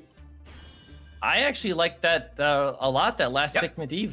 I was going to ask whether they wanted to go for another healer, but Medivh kind of fits the same build because it also provides them additional healing and safety with portals. This could be a fun game. I'm just happy we have a Cho'Gall game. We got a Chen game, we got a Wandering Keg, we got a Wandering Keg Chen game. No Azmodan, but I'm okay with that. I mean, some people just don't really like the thick boy, and I can understand why. He's just a little too meaty and thick for them, but either way. Impressions of these draft, at least on my end, names aside, the way we've been kind of doing it all night, I lean a little bit into Celeb Gaming, because I think they've got a lot of good sustained damage into this Cho'Gall. And Rhaegar and Medivh can protect and heal, but they can only do so much. What do you think, Gravesville? I don't know. I think it might be difficult for Ana to survive all this poke and prodding, but we'll have to find out as the late game comes around. Well, let's go ahead and get on into it. Game number 4 on the left-hand side, Celeb Gaming, Tiger JK going to be on the Jaina. We have Maka on the Raynor. We've got Vesper on that. Yrel, Hebi the Hoot, gonna be on the Ana, and Leon Black on the Garrosh. On the right-hand side, we've got Last Minute Sweep. It's Destructible on Rhaegar, Fly's Raven on the Medivh, Carbon on Falstead, and Feori Cho'Gall. That's on Cho, and Ninturi on the Gull. I love Feori is really good. It sounds like it's someone that's like related to Guy Fieri, but they're just a lot cooler, actually. They got even more spiky hair. Yeah, it's just spiky hair on top of spiky hair. Whatever that could be. Anyways, let's get into our start here. Hold on. Can we just... I think his button's broken. He might be trying to hit A, but he's accidentally hitting B. Either... I'm sorry. That's I love just... the belly. Yes. That's an amazing... that's a good cancellation. All right, we got Falset in top lane, and we're going to be having Jaina rotate up there. Rhaegar is going to be down in bottom, and that will be matched in by Yrel. And our core three is actually... Oh, wait, hold on. Reyna rotating into top. Are they going to look for a potential gank onto Carbon? Well, Carbon just used the barrel roll, but he should be able to escape from the rest of this. But yeah, the gank abilities of Celeb should be taken into note as destructible. Should be able to walk away from this one. But yeah, they might just be looking for picks later on with Cho and Gall together on an objective. It will be difficult for them on the side of Celeb to survive all the damage. But between then, if they get picks, they can really snowball this map out of the their opponent's control.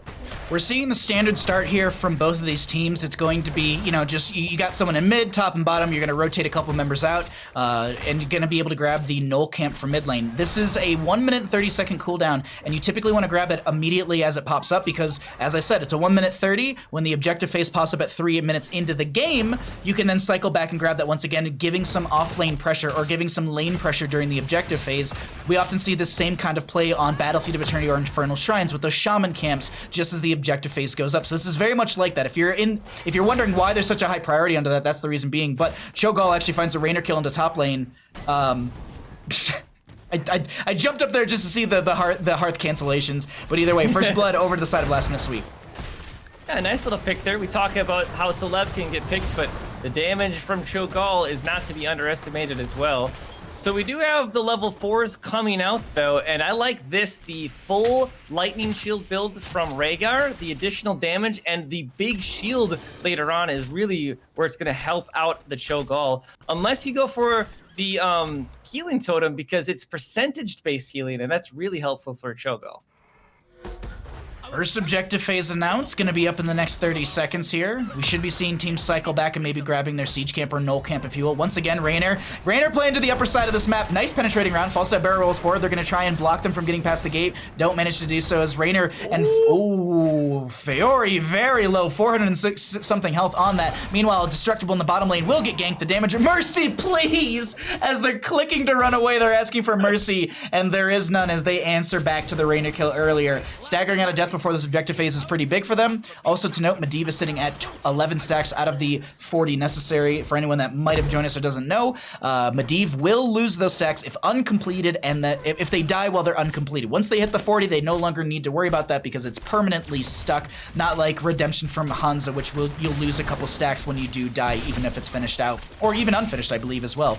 But objective phase is up. Neither team really going for it. Yrel actually getting rid of some of the jailers, and we'll see how this goes for them as camps are simultaneously picked up.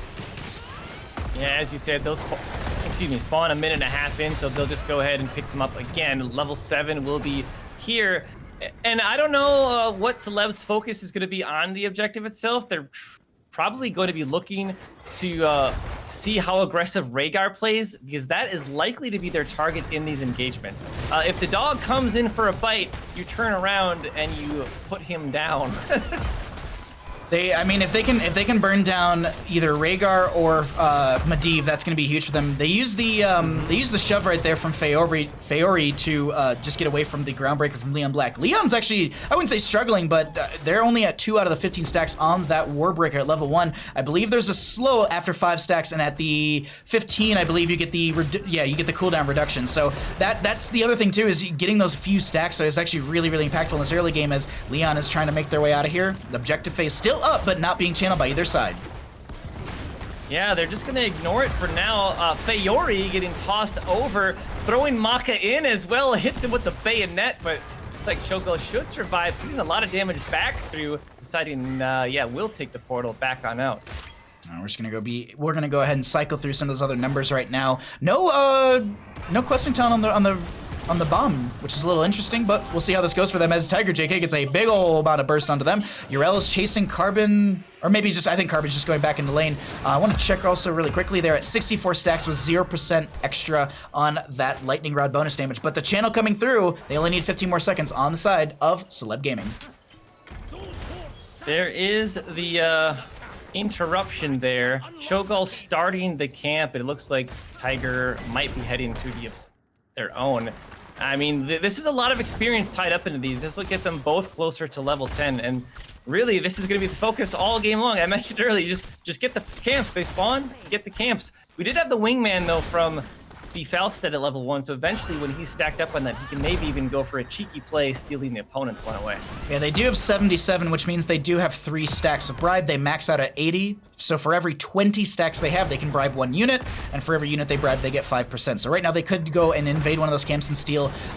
They can get themselves 15%. Unfortunately, this Cho'Gall keeps grabbing the camp, so they're not able to go and use that. Toss goes out. Feori in a bit of an awkward spot. Vesper looking for the Righteous Hammer, doesn't find it. Actually, they do find it right there, but the protection's going to be good, and they're close to their towers. Looks like they're just going to disengage onto this. Leon finding another stack onto that Warbreaker. No Bloodlust feels bad, man. It will be the Ancestral. Leyline for a Medivh as well. Everything else seemingly pretty standard. Twisting Nether means they're likely looking to disengage once Gull starts channeling that one, but Tiger is going to get focused up on the top side here, but great grenade there, and the sleep dart from Heavy. Just checking on bottom lane really quickly. Vesper and Carbon still battling out down there. No one actually winning out that lane too aggressive. We'll try and keep an eye on some of the health bars. Actually, it looks like Liam is putting some pressure onto that bird over there. Sleep Dart goes out from Heavy, not going to be able to hoot on anyone as 11 is going to be hitting soon, but no talent tier until level 13. Falstad still holding 80 stacks on that wingman. They need to bribe some camps here, but there's 17. Oh, they actually could rotate up and try and bribe a camp and maybe get that steal as you were talking about. Let's see what happens with Feori here. Flyest Raven has 27 stacks, so he wants to be making sure he does not lose those before he gets up to the completion of it. But Cho'Gall can really stall this objective out, but on low health, needs to be careful. Flyest Raven gets a portal, but it's going to be a really short one. Nano Boost goes out on a Tiger, and that is Cho'Gall going down. Carbon too late with a Mighty Gust, and that will be a nice double kill for Celeb Gaming. I accidentally hit my Kevin, you're dead when I was trying to take away the talent, so I hope you all enjoy that right there. As we do have objective. First one of the games should be going over in favor for the members of Celeb Gaming, and let's pull back the stats. I just want to be able to. I have a like hotkeys on my keyboard, Grazel, and one of them is the Kevin announcer, you're dead, and. Well, that worked out perfectly as Cho'Gall went down right there when I hit it, but camp to be grabbed. Falstad, I'll be honest, like this is an awkward spot to be in as a Falstad. You're sitting on 80 stacks and you haven't been able to bribe a single camp. Objective does come out, which means that the camps do disappear. We were actually having that conversation last night. What maps the objectives keep the camps up and which ones don't, as they are going to be trying to dive in here. But Graceful, is this going to be a turnaround from the members of Celeb Gaming? I don't know. They are kind of over chasing from last minute sweep, but they really should be focused on bringing these objectives down. They've got no one top lane and only the Falstad bottom lane. Their focus on the blow up really should be putting bomb on the objective itself, but outside of Cho'Gall, they really don't have great wave clear, so losing an objective is really impactful. They're gonna have Hyperion on top of the objective, and they're burning through this fort right here as Cho'Gall gets the, oh my god, there's the toss. Flyest Raven takes so much damage. They don't have the stacks finished out. They lose Cho'Gall, they lose their stacks, and that's gonna be 3 kills in favor for the members of Celeb Gaming. They rotate to top lane, and they're gonna try and push in and grab themselves a second fort. What a play from Celeb Gaming. This is disaster for last minute sweep. Losing 3 members in the middle lane. Unfortunately, it's just stepping too far forward on the Medivh means he loses everything and has to regain all those stacks, and Celeb is very much in control of this game. I don't know. Last minute sweep has a lot of opportunities to come back, but now they're playing down, and it's going to be difficult without getting kills. Medivh is back, Cho'Gall is back, they've got pressure in lanes, they're now going to be rotating. They're going to use Medivh to scout out and see if there's anyone on this boss. The portal's set up, no one's going to be there. They actually leashed it. They leashed it. They walked away from it. They're going to throw an eye onto that bush just to get some extra vision for the friendly team. Falstad finally able to bribe a camp, going to be able to use a couple of those stacks right there. And now, Cho'Gall and friends looking to potentially go to boss, but Leon Black gets the toss on the Flyest Raven. Portal will be there. Cleanse comes out as well, and they get out of that one. Wow, nice job from Heavy there. Again, there's a good grenade, but also that debilitating dart at level 4. They're poking things out. They do not have Falstad in the top lane, but otherwise, right now, Celeb is out-soaking them because they've got Jaina and the Yrel going. So even through all of this, they're slowly but surely going even further ahead when it comes to experience. Yeah, Jaina clearing out mid, Falstad rotating to bottom to try and push back Vesper, who just gets a righteous hammer and's like, I'm still here, whatever. And they're looking to potentially take this fort, but they don't have enough to anchor. They're actually going to jump to the far side of this. Raynor does go down in a skirmish that's happening above us. Let's actually jump over to that one. Hyperion did come out. Leon Black actually able to get away. We're going to jump back to over here. They don't, oh my god, another mini wave coming in. Vesper very low. They do have Ardent Defender if they want to pop that at the last second. Try and get some healing off of this Falstad as the wave will be able to get the fort. Objective, oh, they still have Ardent Defender. They should be fine here. They pop that at the last second, get a little bit of healing. Falstad canceling the mount right there, so they're going to be on a 10-second cooldown. Meanwhile, they're considering boss right now on the side of Celeb Gaming. Yeah, I don't think they showed on the wall or the mini wave, but their opponents, after realizing they're not here for a while, might figure that out. They actually used the nano boost to help bring this down even quicker, and the response from Last Minute Sweep looks like they will actually start the boss of their own at the bottom. Anyway, so we have that pressure for bottom lane. Top lane will be going to a keep front gate that had a little bit of pressure onto it, not a whole ton. They're actually going to clear this up. They have a Reaver minion in wave as well. This map is unique outside, unlike any other map where you typically get catapults when you take down a fort or a keep. You're going to get Reaver minions, which just tank a lot of damage and can siege up very well. Vesper looking to jump on the point, but they do get knocked back from the Twilight Hammer. They saw that happening, and now Twisting Nether, they don't have the Ardent Defender here as they use that, but they get the leap over the wall. Can they speed themselves out of here? Trying their best just to pop all abilities. Righteous Hammer, I don't think you make it out of here alive. But meanwhile, in top lane, Graysville, they're looking at a keep. Yeah, they committed a lot of resources to taking the boss and chasing, and this could be the first keep of the game going down in 12 minutes. Obviously, the armor off of the boss means later on, this will be a very strong push if another boss is going to be coming up for a play later on. Bottom lane fort to go down. Objective channeled by Cho'Gall, and we now have the invade as they're going to clear out this mid lane, reducing the armor by, I believe, the null camp reduces up to 20 armor reduction. 20 armor reduction comes out from the null camp maximum. Either way, they're looking to channel this right here. Let's see what happens here, Graysville. Well, there's going to get Nintori and Fast tossed over. Nano boost on the Tiger once again. Carbon flying in. Can he get a Mighty Gust off in time? It doesn't look like he's going to go for it as he gets Garrosh. There's the Mighty Gust, but he does end up dying there to Maka.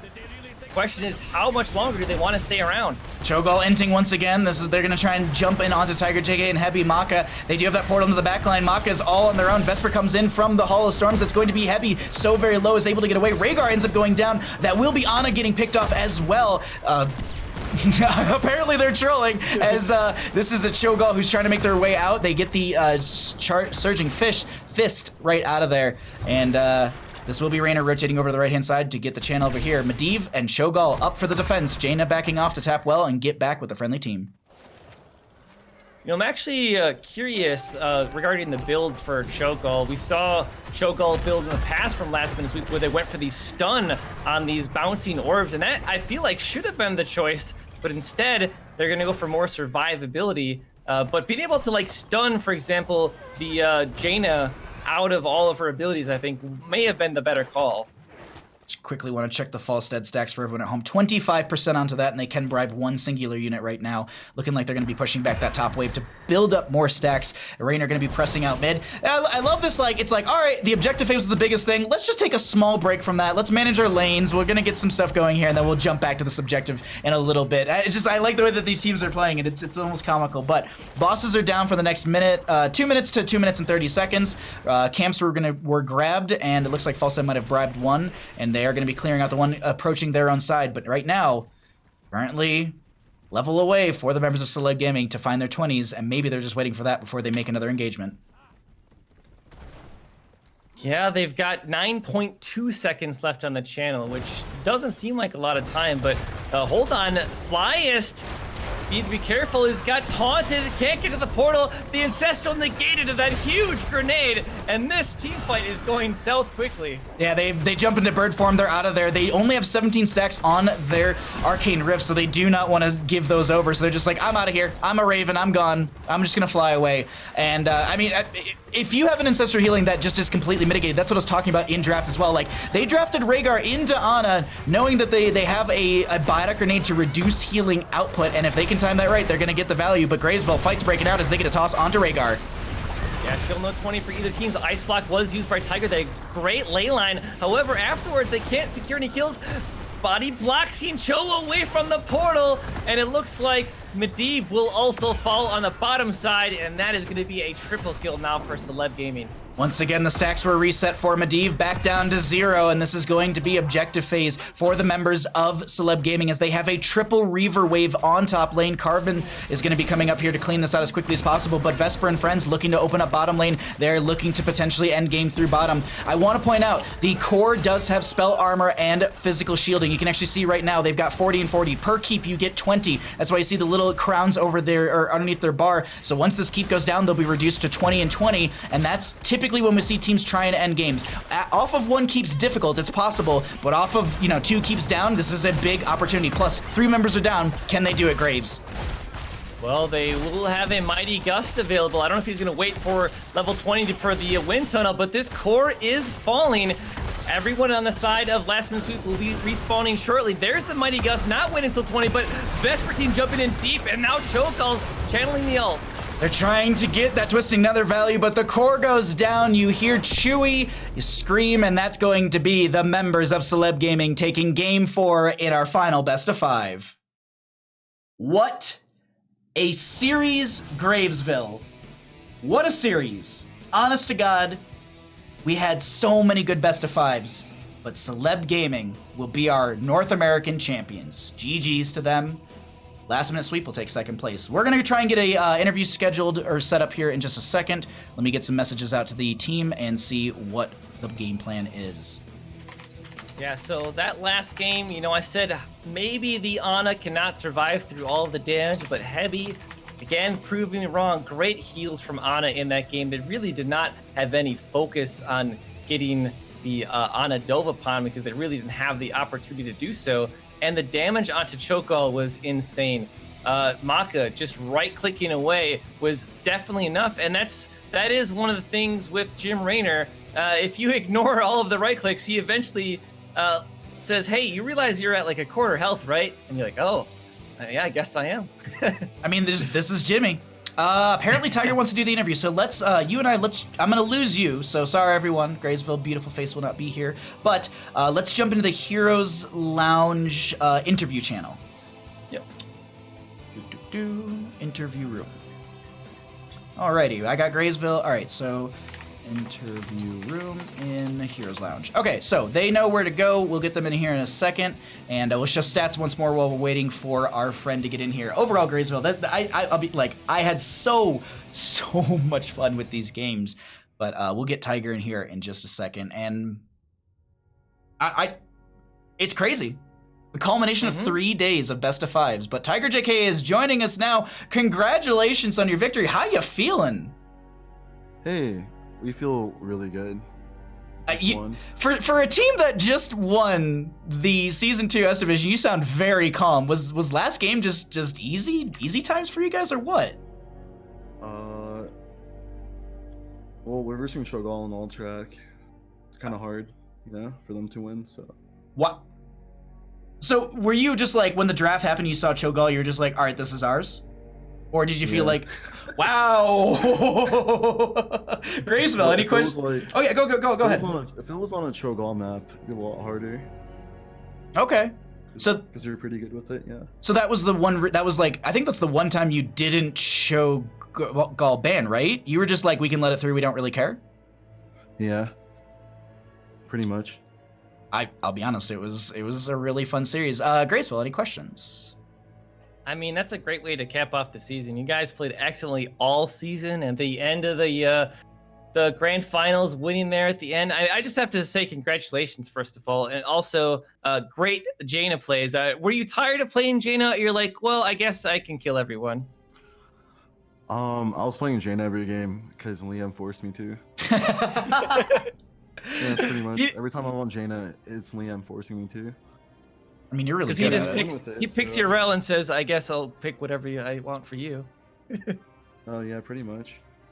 I mean, you play a terrifying Jaina. I mean, there was the Lucio on the Garden of Terror map was actually trying to, like, not gank you, but just push you around in bottom lane, and you were like, no, I'm done with this. I'm post 16, and you literally locked them down, bursted them down. Like, What are moments like that in comms? Are you just like, oh, I got Lucio now? Like, are you planning ahead, or is it just like we got this and just keep our momentum going kind of deal?